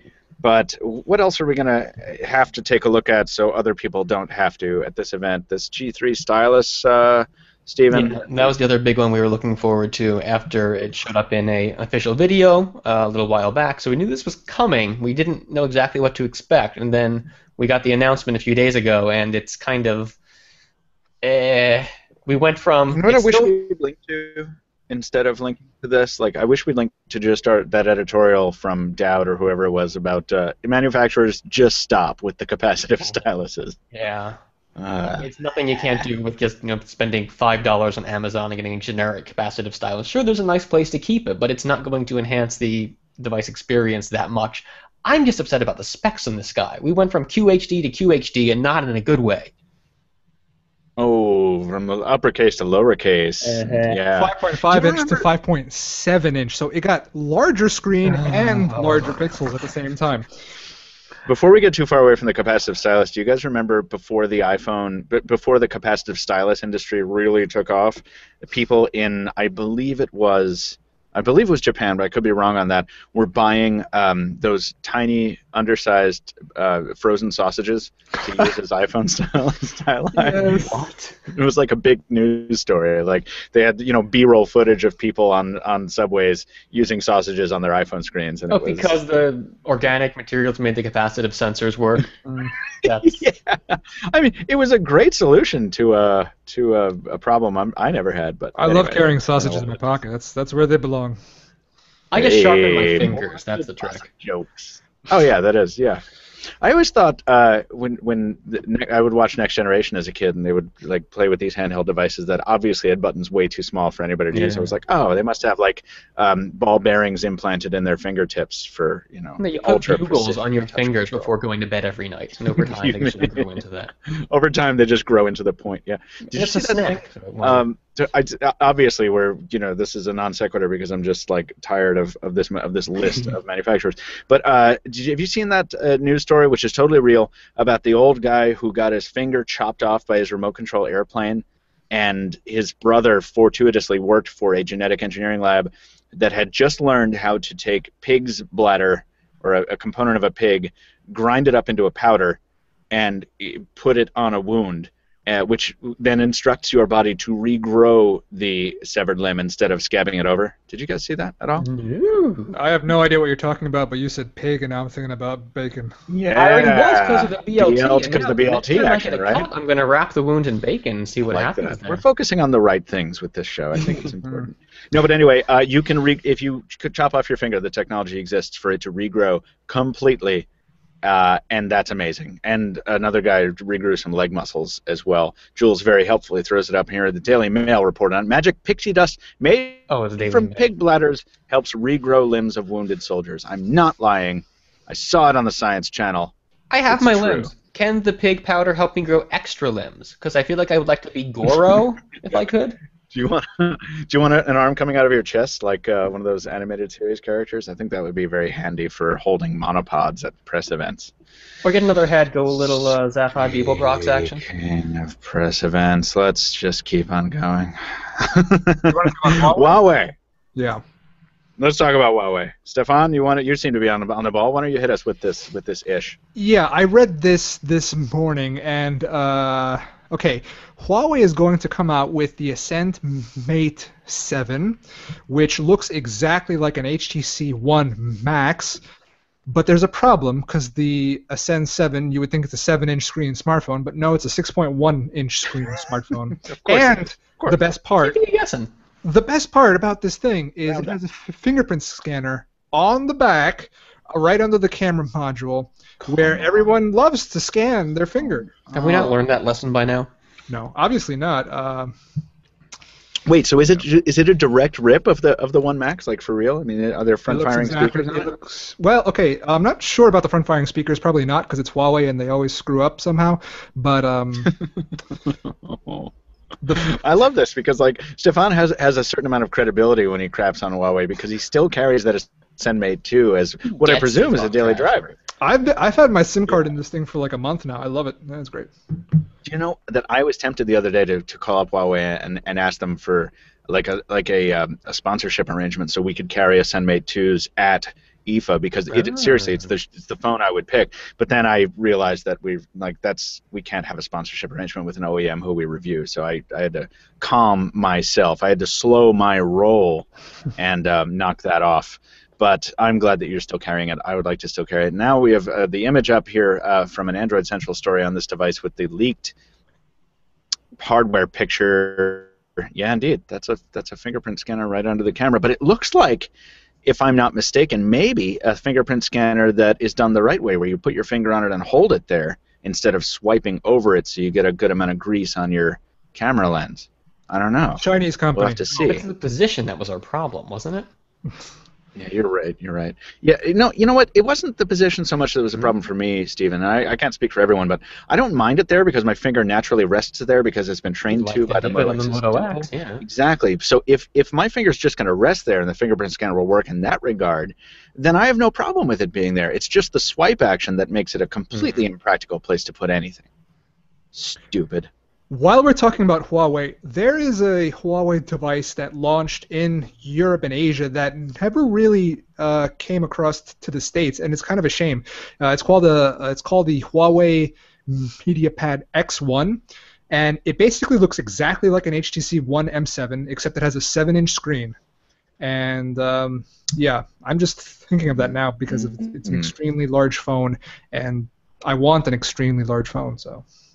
Don't want. Efforts to bring Sapphire to its Android line. We got a PR blast from Huawei that said something like, Huawei creates world's first smartphone ever, or something like that, wasn't it? No, was it first 4G LTE Sapphire phone? And even still, that doesn't sound Even still, right. This is like a week and a half after we basically not reviewed but did some coverage on the Kyocera Brigadier, which of course has an all sapphire material screen. Sapphire material, not sapphire. So this is the Ascend P7 we're talking about, and I think I mentioned to Michael, I have a feeling that they're basing that argument on the fact that the P7 was launched back in late spring, and so it's still the P7, just the P7 with a sapphire display, so they're sort of like backdating the release of this guy. But yeah, all trickiness aside, it's neat that all these, not minor OEMs, but companies that we don't think of as delivering stuff like this first. I mean, Apple doing Sapphire, okay, sure, they have the money to sink into their giant production plant in Arizona, but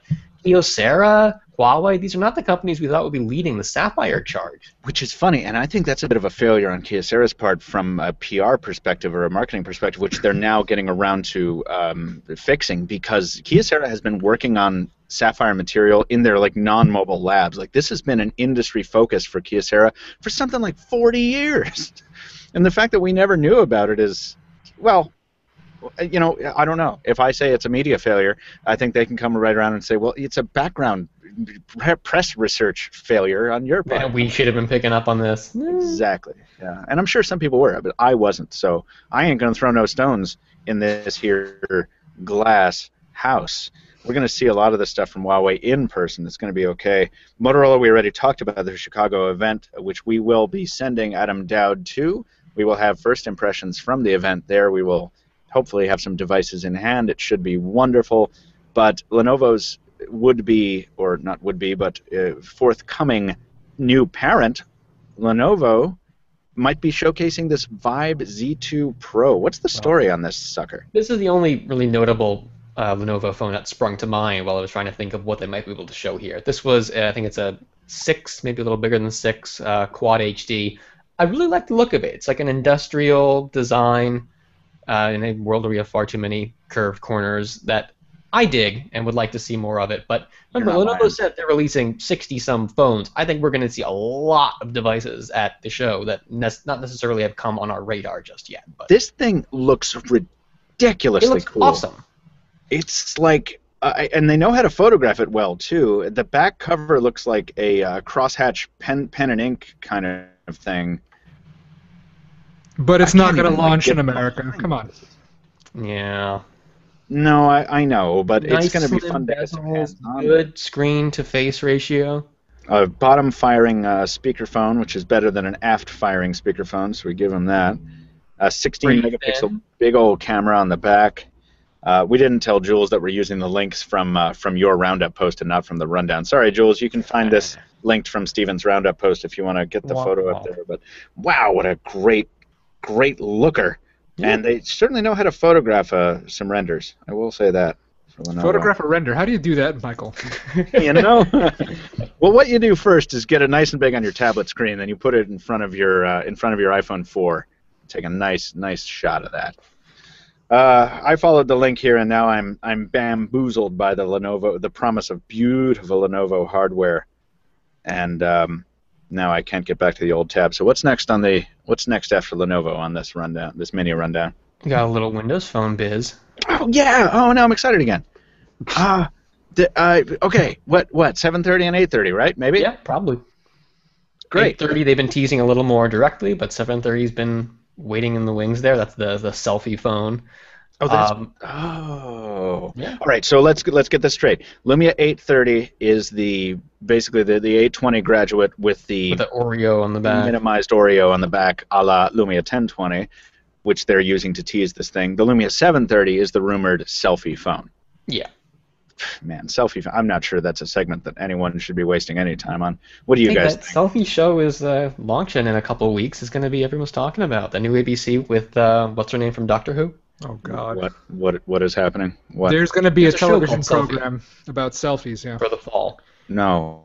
Yeah. No. Why are we doing this as a society? It's a thinly veiled My Fair Lady remake. I would rather watch teenage moms get pregnant, but that's just fine. Jesus. Wait, what? Tell me there's a show about that, and you don't just mean that literally. There are like 5 shows about that. Yeah. It's like watching a train crash into a cow at light speed. It's great. I'm sorry. I just pictured you like hiding in the bushes outside a window or something. Like, oh God, this has become a very terrifying show. This is on MTV, man. There was something I was going to turn. All right. Yeah, you know, I believe it. I believe it's all right. Yeah. Jules has a great image up of a Casio device that I don't know. Dude, why are you showing us this? I think he wanted to show us the Sony camera that looks like a perfume bottle. Oh yeah, the Sony selfie thing. Oh yeah. No one needs it.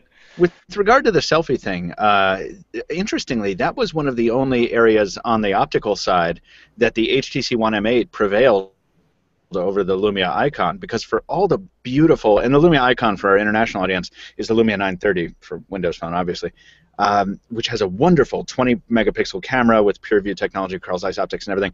But when you come around to the front, yeah, there's a wide-angle lens on the front-facing camera, but it is a 1.2 megapixel sensor, which is just ridiculous garbage. And the One M8, of course, has a higher resolution sensor on its front side than it does on its back side. So that whole thing was just an amazing thing. So it'll be interesting to see what Nokia, or what Microsoft devices, right? Is that what they're going by for the moment? Microsoft devices?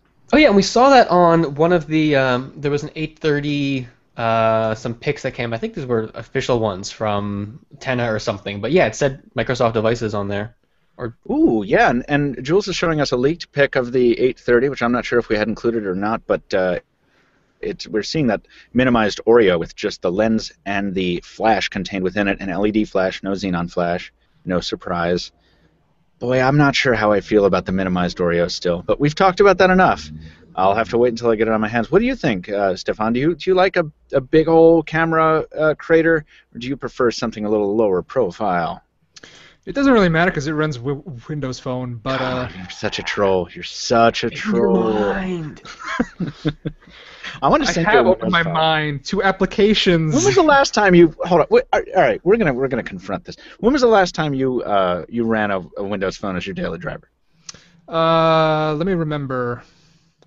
I reviewed what was the last high-end one? It wasn't the 1520. It was the smaller the one. Icon. No. It wasn't the Icon. I forget, honestly. 1320? Sorry, it was the Lumia 925. Yeah. Okay. Yeah. Oh, the 925 is a beautiful little. It was, but it was forever ago. Absolutely gorgeous. And I was on the subway trying to listen to some MP3s, and the phone got so hot it was rebooting constantly during the whole half-hour trip. And I was just like, yeah, Windows Giving a rough Phone. time. Can't even play an MP3 file. Lovely. So. You know, it's funny. I would say that they'd fix that, but actually one of the comments on my review was like, hey, when I try to drive and use navigation and stream music at the same time, the phone overheats and then reboots. And I'm like, oh, okay. But I should point out that you were running Windows Phone 8.0. There's 8.1 now. There's a lot of improvements. You should give it another go when you're done with that Ascend Mate 2. I'm just saying. I'm going to wait till Threshold comes out in 2015. Good call. Hold your breath. Yeah. We'll try and wait for that. There's also an HTC. Weigh in on the Oreo thing here. Please, Stephen. I'm sorry. I didn't mean to overrun you. No, I don't mind that it's there, but I feel like it's not taking full advantage of the space. I'll have to see a better tear down what's going on behind the scenes. It just seems like with the 1020, there was stuff behind that protrusion that made sense for it to be there. Here, I'm not seeing the same thing. It's like tiny dots in the middle of a snowstorm, only it's black, but it doesn't seem like a great use of space. I don't know. I have some qualms that have to be addressed before I'm fully sold on this. I agree. No, I agree. I think they've got at least enough space in that circle for a fingerprint scanner. So until that's in there, I'm not going to. What's that Verizon phone? Is it like the Verizon Jizz 1, which has like a huge circle on the back, for like a huge camera, but it's a really tiny, crappy sensor? Yeah. So I really hope that this is not the same thing. I don't think it. You know, I don't think they're going to disappoint us with this. I think it's going to be pretty cool. Taylor Martin has a pretty cool editorial about the pricing speculation on this. You know, what if this is this becomes Microsoft's sort of Nexus push, which would be really interesting. I think it would be really cool to see a very high-end camera on a comparatively even low-end phone for that small subset of people who's like, I always take great pictures, but I don't care about anything else about the smartphone. So. I don't know. Maybe that market exists. Maybe it's called cameras, Michael. If you really care about taking pictures, they have this thing called cameras. That audience is dying. Film? What is this film? Also on Thursday, HTC has its own IFA gathering. Like LG, HTC has a bunch of just launched hardware it will probably be reminding us about. I don't care. Can anyone make me care about a 64-bit processor? Because that's probably what we're going to see on this Desire 820. I totally missed this because we saw the 510 already launched, and we got this wrong when we first reported it, saying it was a Snapdragon 400. No, there's a 410 in the 510, so a nice bit of pairing there. But the 410 is a 64-bit chip. This is confirmed. Android phone, 64-bit chip. And HTC's also been teasing for the 820 is going to get an even better 64-bit chip, octa-core. Probably Snapdragon 615, but yeah, I mean, we don't know yet if this is going to make any difference on the user end. Are we going to see improvements in performance? Anything? I mean, is this going to open up the door for new apps? Probably not. It's a threshold we had to cross eventually. I guess not quite sure that it's going to drive sales in any major way. Well, it's kind of confirmed already that Android L supports 64-bit. Yeah. And whenever Google announces a brand new version of Android, excuse me, it's usually HTC who's always like the very first company who's like, we will have an update out in like 100 days, promise. So even though the phone will probably ship with Android 4.4 point whatever, it will get updated likely to Android L and take advantage of all that hardware under the hood. You know, yes. If I put my future-looking hat on long enough, then I can understand the desire to have a 64-bit processor. But I don't know. I think we should have this discussion again when Joe Levi is back on the air, and I'll brief him ahead of time so that he can come on like he did last time and school us in his very relaxing drone. Well, also, maybe more than just the 64-bit business. We should be excited about seeing these next generation of Snapdragon chips in general start arriving in phones. I mean, the 410 was announced, I think, last year.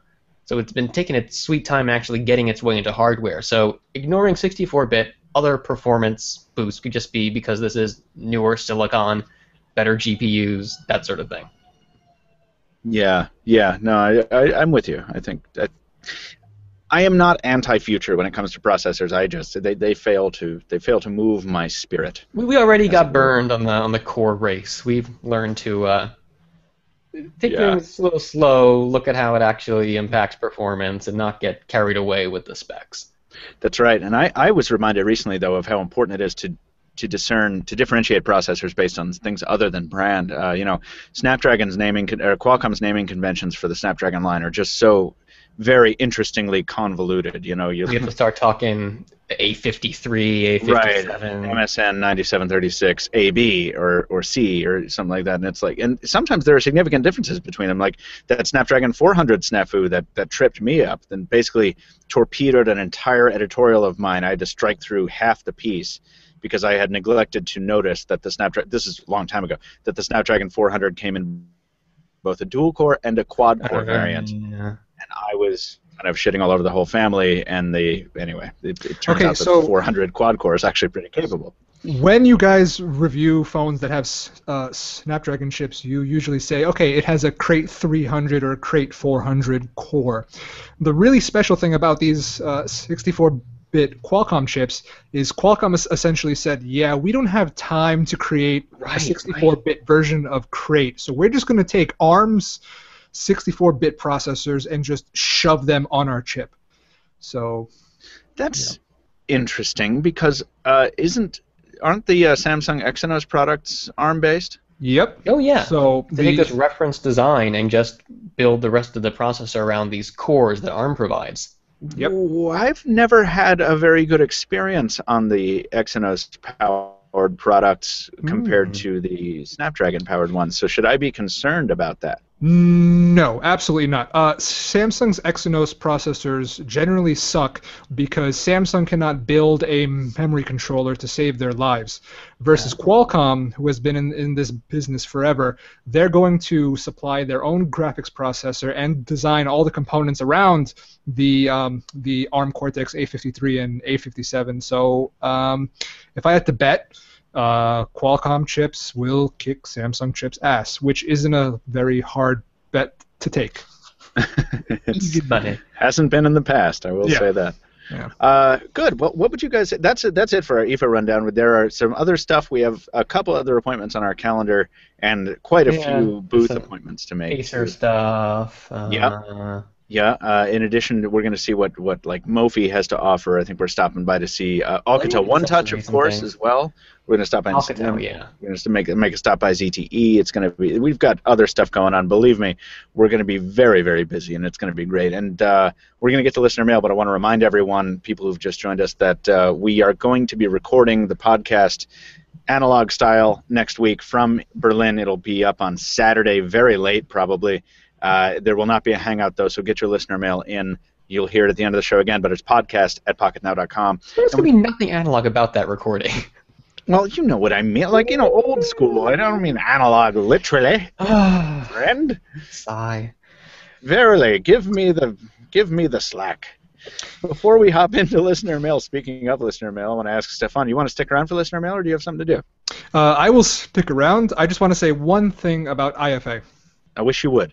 So, less than a week after IFA, Apple is going to announce the iPhone 6. Which, whatever, if you like the iPhone or you don't, I honestly don't care. The thing is, I bet you $100 that the iPhone 6 will ship before anything announced at IFA. And that's... You don't think they're going to have same-day announcements at IFA? You don't think they're going to make an announcement and say, and you can buy it right now? No, that has hard to do. Never happened. What about the Motorola stuff, though? Well, they're not going to make that's not an IFA announcement. Yeah. Right. Yeah, exactly. They're not going to have any. I don't think they're going to have any on-site stuff either for at IFA because it's that's never been their playground. Joel Lockie asks, do you think Apple have timed their event on the 9th to deliberately crap on IFA announcements? No. Yeah, I mean, I think that they're letting all that news pass. They're going to get the other side of that noise, and then they'll say, okay, now here's the thing that we want you to really be excited about. But this isn't like this is new. They had the same basic timing last year, right? And the year before that, yeah. Yeah. Yeah, but I think they certainly took IFA's timing into account. No, I know it's not new, but I mean, yes, Joel, this happens all the time. OEMs specifically do this to crap on each other, or just to be strategically wise. But to be fair, the other OEMs know that Apple's going to do this. They don't have to announce their new things at IFA. They could be doing like LG is doing a couple weeks prior to try to get a lead on things, or they could wait until later in the fall, like for the Nexus devices. Or hey, you could go to CTIA and get a huge audience. No one's twisting their arm. Death Metal Mods asks in the Q&A, what is your most look forward to single device at IFA? And I will exercise my privilege, good question, as the host to say, you guys have to answer this first while I think about it.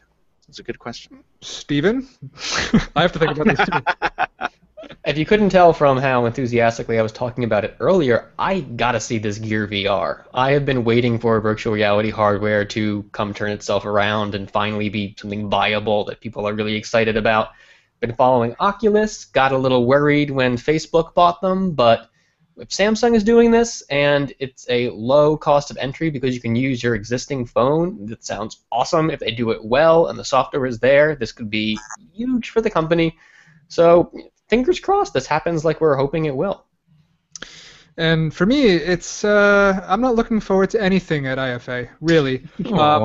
Grumpy cat. No, I mean, honestly, if I had to spend my own cash on a phone by the end of calendar 2014, it's going to be either an iPhone or a Nexus. And honestly, you asked about IFA. Technically, the Motorola X+1 isn't an IFA announcement, but if you include that in IFA, then yeah, I'm looking forward to the X+1. I will not. It is not. We agreed that's not an IFA device. But I'm interested in this. I'm not just being a D. I want to make you choose to get anything that we talked about on the show today that's going to be unveiled at IFA. What would be the thing that Stefan would carry? This is the Galaxy Note 4. You're an interesting guy. The Galaxy Note 4. Only just because of the specs? It's not just because of the specs. It's because Samsung has a proven track record of supporting their software. So I know if I had a Galaxy Note 4, in 2 years it will get a software update. You know. Good point. As opposed to anything from Huawei or HTC, where it's like, yeah, for the first 6 months, 1 year, but then after that, who knows? My hipster blood is irate at the Note 4. Like, I'm not as jazzed as I was for the Note 2, but when the Note thing was still a surprise smash hit, and also the Note 3 disappointed me a bit in a couple ways. But so I'm not quite as jazzed about the Note 4 this year. But my answer to this question is also a Samsung product. It's that Gear S. I mean, I know it's absurd. I know it's not going to sell in great numbers, but the fact that we now have, and we've had these for a while. We've had self-contained watches that function as cell phones for a while. But we've not seen it from a major manufacturer, and we've not seen it with the kind of pizzazz and the kind of effort that Samsung is likely to put behind it as it tries to shoehorn its way into this market. So I'm very excited to see the Gear S in person, even if I can't remember its forgettable brand name. Now, hold on. How are we going to forbid the Moto X+1 from being counted in this because it's going to be announced separately from IFA when the Gear S got announced before IFA? Because we're first going to see it at IFA, and we're going to see it in Berlin. They're going to have it there. Man. That's all right. Well, what do you want? All right, fine. The Z3 Compact is my runner-up because I'm a compact phone guy. You like that? I can live with that. All right, good. Solid. Just before we hop into listener mail, we'll clear out the most upvoted Q&A questions. Nexus S or Moto X+1 asks Ariel Roof. I don't know if the Nexus X is even in existence yet. Yeah. Ariel, these are, but it's so crazy upvoted because these are the things people love. This bleeding edge stuff. For me, I don't know. I'm biased personally, if I'm spending my own dollars toward the Moto X+1 because I've had such a good experience with the Moto X.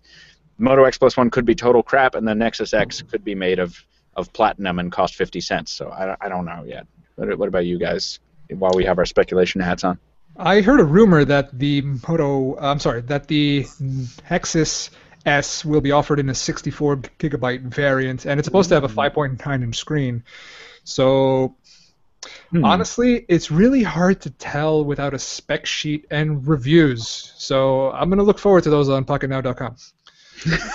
Thanks, and I hope TabDump.com covers some of them as well while we're throwing plugs around. Yeah, I can't decide on the Nexus X because we just don't know what it is yet. If it's 5.9 inches, I am absolutely not interested. The 5.2, and if the rest of the specs are right, I'll probably go with it over the X+1. But again, that depends what the X+1 costs. if we look back to last year, the Moto X launched at a pretty, not that much different from other flagship prices. It came down a lot in the months that followed, and then Motorola's been throwing a sale every single week since. But if it's up in like the $500-$600 range, which it very well might be, I don't think I'd be that interested in the X+1. All right. A good spectrum of opinion from the hosts on the air. Cortana, Siri, or Google now, asks Brandon Watkins, adhering to our brevity first philosophy. I like them all. I like Cortana better than Siri, and I like Google Now better than all of them. I feel like this question is just Windows Phone, iOS, or Android, but... Yeah, it kind of is. It's like whichever one comes on your phone. You can't divorce one from the other, yeah. Unfortunately, which is odd, because I wonder if we'd ever see that happen. That would be really interesting. Like a la HTC moving some of its offerings to non-HTC phones like Zoe. It would be cool to see. Microsoft wouldn't do it. I think Microsoft would be the one to do that, if anybody. Actually, you're right. I honestly can't wait to install Samsung S Voice on my Nexus 5. It's gonna be awesome. Oh, we're all Shut your mouth. All right, finally, Max, we've talked about the Pebble question before, so I'm just going to skip it over so we can listen to Meryl. And just to address this, Omar Wankanome asks if it's likely to do a setup tour. My setup sucks right now because I lost my Star Trek intercom panel because the clothespins that were super glued to the back of it failed. And then my radiation sign needs a counterpart, which is still being shipped. So, no. And plus, no, I don't think so. Because if I ever did a setup tour, people would immediately... I would lose all my credibility. What's on the other side of this? You have credibility? What? I record everything for Pocketnow with 2 cereal boxes and a propped up Lumia 520. That's my setup tour. Omar, thank you for asking. We do pass around that idea every so often, but not to worry. We'll have another Pocketnow Insider piece after IFA to show you once again what it's like to cover a trade show in modern times, and I think that's gonna be fun. Jules, sound the alarm. It's time to enter some mail. Thank you very much. I am excited for one of you to read one of the pieces of mail, but why don't I kick us off? Does anybody have any objections to that? Go for it. Terrific. We have 3 pieces of mail today. The first one I'm reading is the first one I tapped on, and it's from Patrick Webb. Hey, Pocketnow crew. I love your show because, agree or disagree, your informed and experienced opinions really help me hone my own. I was reading a recent article about the new Samsung Watch leaks, and of all unholy things, the Galaxy Gear, Gear 2, Gear 2 Neo, Gear Fit, Gear Live, and now the Gear S and Gear Circle. How many smartwatches does Samsung have to put out in a year? If Steve Jobs' design ethos was that design is the art of saying no, Samsung's seems to be that design is the art of sharting out products like babies on an all-prune diet. This is my favorite piece of mail ever. The sad part is that there are elements of many of these products that are innovative and alluring, but the sheer volume and contradictory aims massively dilutes their impact. I really would be interested in the Samsung Gear S if it wasn't hamstrung with half-assed features. I really feel like Samsung is capable of making some great products, but their strategy appears driven by marketable features before user experience, and the end result is an ill-conceived, hot mess of an ecosystem. More of the same, more of the same, more of the same. Why is Samsung so popular? Why are they getting away with this? Why? As always, mahalo for all the enlightening and entertaining comment, Pat Webb. Kailua, Hawaii. Don't know how to say that city name from Hawaii. Man, that's like there's no real question in that, right? Aside from why. There's about why is a very good good question. Yeah, I mean, I guess the reason I selected it is because it's very timely, right? We have Samsung announcing yet another smartwatch in not just an unproven category, but in an unproven subset of their own offering, which isn't very attractive relative to the rest of the category. So why indeed? Okay, look, there will always be a guy who wants a Jeep Wrangler and really big tires. And there will always be a guy who wants a Porsche 911 Turbo. So Samsung loves to cater to everybody. And they'll make every goddamn thing they can because they can. They're the largest company in South Korea. Why are they so popular? Because they spend billions of dollars on advertising. And Apple, Yeah, they have that whole Steve Jobs say no to everything because that's just how they roll. It's a company culture thing. Apple will never act like Samsung, and Samsung will never act like Apple. And that's why it's fun to watch them and insult them at the same time. That's a damn good answer if you ask me. Steven, do you have anything to add? I think we're looking at two different issues here with Samsung's smartwatches. One is the hardware evolution, and the other one is the software and the ecosystem. I have no problems with the massive pace and number of devices that Samsung's been delivering on the smartwatch side, because I think, as opposed to some of the phones, and especially years past, where we really complained about Samsung delivering too many crappy mid-range handsets. Here, there's a very clear evolution, moving up from the kind of awkward-looking Galaxy Gear with that, wart on the strap there for the camera, to a much more refined camera, to playing with curved displays. I think these are valuable improvements, and like Stefan mentions, differentiating the hardware. So if you like a really sleek curved model, you have that. If you like a more boxy, squared-off model, you have that option too. That said, though, I do think there's a problem with the ecosystem, the trying to have two smartwatch platforms at once, and the being tied into Samsung hardware on the phone side is very limiting in how this appeals to people. That I don't think they're addressing as well as they need to be. But from the hardware side, please, Samsung, keep on doing what you're doing. You're finally, might take a year, might take 2 years. You're going to deliver that perfect smartwatch at the rate things are going. Good answer as well. I think we've devoted enough to that particular question, which I loved. Patrick, thank you for writing that in. And Stefan, I was a little surprised to hear you. Stephen, I was a little surprised to hear you say that you don't mind the pace at which Samsung is releasing these things. Yeah, we complained about it a lot, but just from a personal perspective, to be selfish about it for a second, I really like it too because it gives me stuff to talk about for the job, yes, but also to kind of lust after it a little bit. I watched Star Trek: The Motion Picture in the movie theater the other day because they were running it, which means I slept for a little while, and I saw that Captain Kirk scene when he's standing next to Voyager 6 and talking on his watch that they used in the first Galaxy Gear commercial, and it just gave me the warm fuzzies because now we live in that world, and I think that's so freaking awesome. So if nothing else, I will give Samsung kudos for always keeping my imagination sated.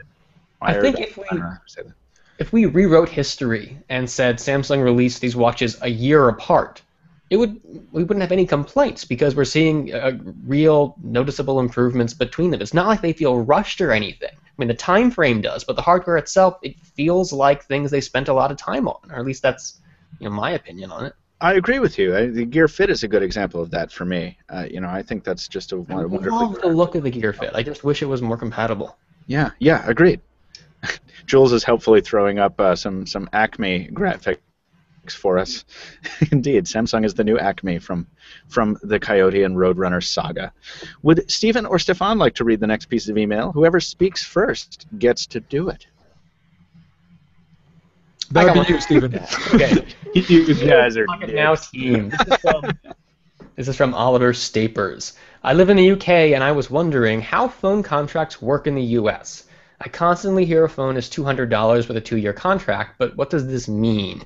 In the UK, you may not pay anything up front, even on a flagship model, but then you'll pay £30 a month for the next 2 years. Does it work in a similar way? Keep up the great work. Thanks, Oliver. I like this question because, we have an international audience, and yeah, we do kind of toss around these U.S. Terms a lot, and sometimes not very clear. So I thought we could quickly clear this up. It's also an interesting time to answer this question because the U.S. model is changing to more closely resemble the one used in the rest of the world. Yeah, sort of. I think we have more options here than we've ever had before, which is a good thing. Yeah. So why don't we go on a UK site? I'm just at a distance familiar with this, but you see like tariffs and you pay this monthly rate. So you're it's kind of like the T-Mobile experience now, or the other carriers with their installment plans, where you're sort of paying a little bit towards the phone each month. But there it's just a flat rate. They don't necessarily spell out you're paying $7 for the phone, $25 for service. So it's kind of harder to get a sense of what the phone's worth. What it used to be, what it has been for a very long time in the States, is that the phone has a full retail price, which is ostensibly what the carrier pays to the manufacturer per unit. That's what they always say, which is total bullshit. But okay, whatever. That's the full price of the phone, and that's like $600 or whatever for a flagship. And then if you sign up for a 2-year contract, you get a massive subsidy on that phone. You get it for $200 instead. And in exchange, you are locked into a contract, and if you leave, if you break that 2-year contract early, you are they levy an early termination fee on you of $350 or more or less, which has spawned a whole legion of very clever marketing tricks from carriers in the U.S. saying, "Come over to Sprint, we'll pay your ETF," and that's fun. And lock that's you kind of into cool. a new contract with an ETF of its own. Put on another 2-year contract over here. So that's been the model for a very long time. But Stefan, you want to talk about what's been happening recently with these installment plans from carriers? I mean, they're ostensibly what's been happening in other countries for a long time.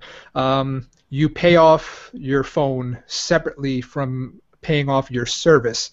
Sure, the company that provided you a loan for your phone is your operator, but it appears all in the same phone bill. A long time ago, it would just be one lump sum, and now it's actually separated, where on the phone bill it will say, sure, you're paying $80 a month, but X of it is for service, and Y of it is for the actual phone itself. Over in the UK, I like that you can get any phone you want for quote-unquote free, but all that changes is how much you pay every month. And I'm kind of curious why that isn't here in the States, because I bet a lot of people would love, like, hey, I want a 64-gigabyte iPhone 5S for free. Yeah, your phone bill is going to be like $130 a month, but why not? I wonder what the ETF situation is like in the UK and European nations, because I remember, like, when we hear about new iPhones coming out, people will buy them on contract, pay the ETF, and then just sell them for a profit on eBay, because they can make a profit that way. Right. I wonder if the situation's different in the UK, where they don't have to worry about people breaking the contracts for one reason or another. Maybe that has something to do with it. It's pretty straightforward. So if you sign a 2-year contract and you want to pay off the entire 2-year contract 2 months into your contract, you just pay off the remainder as if it was a credit card. So there are no fees or penalties. So no ETF, but then you get to pay for the full device. Yeah, which of course is the right thing. Yeah, right. Yeah. I don't know. We kind of crapped all over the installment plans that AT&T and Verizon came out with a while back, because they are, in fact, causing you to pay more for the phone, as I understand it, than you ordinarily would. But I like them a lot, because for a frequent upgrader like me, they allow me to get a new phone every year rather than every 2 years. And yes, I pay more for the privilege, but before any of this, I remember like 2003 and stuff, there were entire 40-page long threads at places like Howard Forums on how to game the system so that you could get an upgrade at all. Because it used to be that when a carrier would like throw themselves on the floor to get you to come on board, and they'd give you a phone for insanely cheap. But then once you were locked in, new customers only, there was no such thing as an upgrade discount. If you wanted an upgrade, you bought a new phone for what then was the absurdly high retail price of $350. But for a flip dumb phone, yeah, that was a lot. And I'm happy that the upgrade model has been evolving here, even if it means, yeah, they're kind of taking advantage of not stupid people, but impulsive people who really value the new shiny thing like me. The thing is, with phones like the Nexus 5, the OnePlus One, the Moto X, the Moto G, I personally am starting to question, like, why should I spend $600, $700 on a flagship when I can get a $350 awesome phone? So that's a really good point too. Yeah, the industry is changing. Yeah. The Mi 4 too, other stuff. We have one piece of listener mail remaining. Who wants to read it, Stephen or Stefan? I guess I can do this. This email is from John Puckman. He is from Pennsylvania. He says, "Hi guys, I love the show. Recently you were discussing having a brand new type of USB cable that would be reversible. Well, until that happens, I think this tweak to phone hardware would help a lot. How hard would it be to place a very small, low-power LED inside the USB port on a phone? In a dark room, it would be just enough light so you can actually see where the darn port is. Boom! To solve the problem of getting the cable in the right way, could cord manufacturers add a similarly low-power LED light on the top side of the USB plug. So John apparently thinks he's an engineer and knows that it's really easy to put a LED light in a USB cable. You have cost of hardware, cost of complexity, cost of failure, just a lot of things. And I mean, it's an admirable idea. But once USB-C comes out, and that's the connector John was talking about at the start of his email, where it can plug in either upside down or which way up, whatever the hell you want it, that's just going to fix everything. You know, I'm thinking about, I'm just noticing this in my new car, how when I open the door at night, there's a little light that turns on next to the ignition that shows me, just illuminates, well, I know where to put the key now. But I don't think that would necessarily carry over to the phone, because I just moved my charger in my bedroom. I've been struggling with this problem for the past couple weeks now. And the issue is, I think, less about finding the port, because especially once you're familiar with the phone, you have it in your hand, you sort of get muscle memory of where everything fits together. It's that which side is up problem, which I don't think a light would necessarily fix, because the difference is so very small, that micro USB. I think the suggestion is to have the light in the USB port that would illuminate the whatever you were about to put into the USB port, and once you got it close enough, which I get, I think that would work. It's hard to see, unless you're very close up. It's not a... Yeah. Well, no, you can tell, because there's the top side has the 2 slots, and then the bottom side has the 2 wider space. Which side has the front or not. That's the other one. Oh, yeah. I think the last time I checked, when you purchase or rent a property, they have these things called lights. And if you turn them on, they illuminate everything. Those. Since you've been gone, no, we no longer have lights here. No, we're all bootlegging right now. A better option would be tactile stuff. I have some cables that have a little bump on one side. Oh, yeah. You have to remember what that means, but... Do you want to know what the dumbest cable implementation ever is? I've said this before on the show, but it's the Lumia 2520, the tablet, okay, which I otherwise love. When you go to plug it in, it's got one of those tiny pin round barrel-like chargers. Yeah. And it is the exact same diameter as or almost as a 3.5 millimeter headphone jack. And Nokia has put the headphone jack and the power port on the same side of the device. 0% of the time do I choose the right one first. I always put the power cord into the headphone jack. And, you know, both. You were talking about your affinity for mini discs earlier. Remember how the mini disc used the same port for the headphones and optical input? Oh, yes, that was awesomely bad. I chose this piece of mail because I wanted to let you know, writer in, who, I'm sorry, my phone timed out, and then John, that there are USB cables with lights on them. You can buy them from a company called Le Touch, and Le Touch is spelled like it sounds, and their cables, at least mine, broke after a very short time, but they have a little ring LED on the business end that you plug into your phone or tablet that is red when the device is not fully charged, and blue when the device is fully charged. Wait, how does the cable know? Oh, I guess current draw, I guess. Yeah, current draw, exactly. And it is very cool, and I recommend them. I tried to find, when the cable broke, I tried to find them at like letouch.com or something, but I couldn't. I think they're like I don't know what their story is, but they are not big time.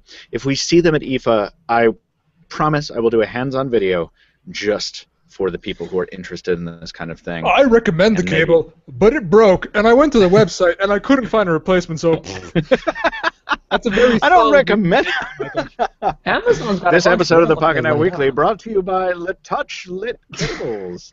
Yeah, see if you can find them. Anyway, it was a good question, and I like it. But yeah, the new standard is going to totally obviate that stuff. I have a big headache, guys. So what do you say we kind of get out of here and get back to our lives? Would anybody be in favor of that? Yay. I could live with that. Good. He said. Before we go, I want to mention that the Hangouts problems do not stop at just Hangouts implementation. The chat window is also hard to get to, so I don't read any of the chat. So at the end of the show, I've found that Jules Wong has given us unwittingly a nice little outline of how the show has gone, and I want to tell you guys what that says. It says, just go back to time teller. Are the diode casings plastic or a real pizza place? Let's take a Vorschau at IFA. Customer service? You got to link me to the right stuff on the rundown, man. Those are fish sausages, by the by. 9:20. Steven, I'm not going to be able to edit that screech out. Just acknowledge it and move on. Meh. And finally, goletouch.com. Which looks like Gold Touch. G-O-L-E touch. Gold Touch. Yeah. There's a theater company here in Boston that I've done some work for whose name is Boston Artists Theater, or Boston Actors Theater, rather, and their Twitter handle is BA Theater, which, of course, on Twitter looks like Bath Eater. I always just picture someone enjoying a cheeseburger in their bathtub. I love bath salt, bath salt. There is the definitive proof that we got to get out of here. As we get into the escape trunk, folks, a note on music. Our transition track is called Radiation. It's a ringtone you might recognize from some Android smartphones. It's also a full-length song by the delightful Ali Spagnola, who I miss. I wish she would come on the show again. What's our awful tech movie recommendation of the week? Oh, well, think about that in a second. Allie, if you want to go find her, by the way, she's at youtube.com/AllieSpags. Her website is alliespagnola.com. They're both linked in the description below. What indeed is our recommendation for a tech film? I haven't seen it, but I understand it to be fantastically awful. Gamer? Anybody see this? Gamer. No, I haven't seen that. Can we maintain a list of this, Jules? Can we keep a list going of these recommendations? Because I want to eventually sit down and watch all these. All right, so Gamer is one from Steven. What about Stefan? Do you have one, or do you need a second? Because I have one. It's so easy. It's like the best technology film in the world. Johnny Mnemonic. Oh, Johnny Mnemonic. He's got a hard drive in his head. It's Keanu Reeves. So, okay, it's Keanu Reeves. And the whole point of the film is so that he can talk to a dolphin that has telepathy. And it has virtual reality to browse the internet. I mean, it's got everything. Isn't this based on a Gibson story? Or somebody good? It's based on a really crazy acid trip, but it's awesome. I like it. I'm not going to say you're wrong about it. Mine is from the same era. It is the film Virtuosity from 1995. Yeah. Russell Crowe, the serial killer, comes out of the computer in some goo and starts wreaking havoc, and Denzel Washington has to go stop him. But he's a cop too. He's like a wrongfully imprisoned man, so you don't know whether to trust him or not. It's a good time. Go see it. Virtuosity. Not safe for children.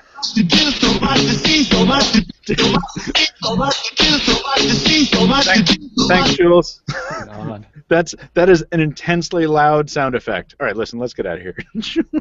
Jules has got to have a recommendation for us too, but he's not in the chat. I don't have it on the chat. Jules recommends you go to goletouch.com. I don't. Go let ouch. Listen, guys, that's going to do it for this episode of the Pocketnow Weekly, which was produced by Jules Long. Before I strangle you. A Greenpoint0 on Twitter. Hey, send us listener mail to podcast@pocketnow.com. Be sure to find the hosts on Twitter. Taylor gets into fights with retired Marines at Casper Tech. I said that last week, but it's still true. And he's not here, so he doesn't get a new thing. Steven never tweets, and that's a joke I make sometimes when I write the thing, at Steven Schenck. And our friend, Stefan, is at TabDump and also at What the Bit. Samuel Adams is what I talk about at Captain Two Phones on Twitter. You can also follow Pocket Now, Twitter, Instagram, Facebook, and Google+. You can visit tabdump.com if you want some news that's tech and a little bit of extra. And if you enjoy the podcast, you can help us grow our audience by telling people to listen to it and leaving a review wherever podcasts are heard. As always, thank you so much for listening. We thank everyone for writing in. We thank our sponsor at Themer. And we'll be back with more Mobile Tech Talk next week. I'll just stop the broadcast then.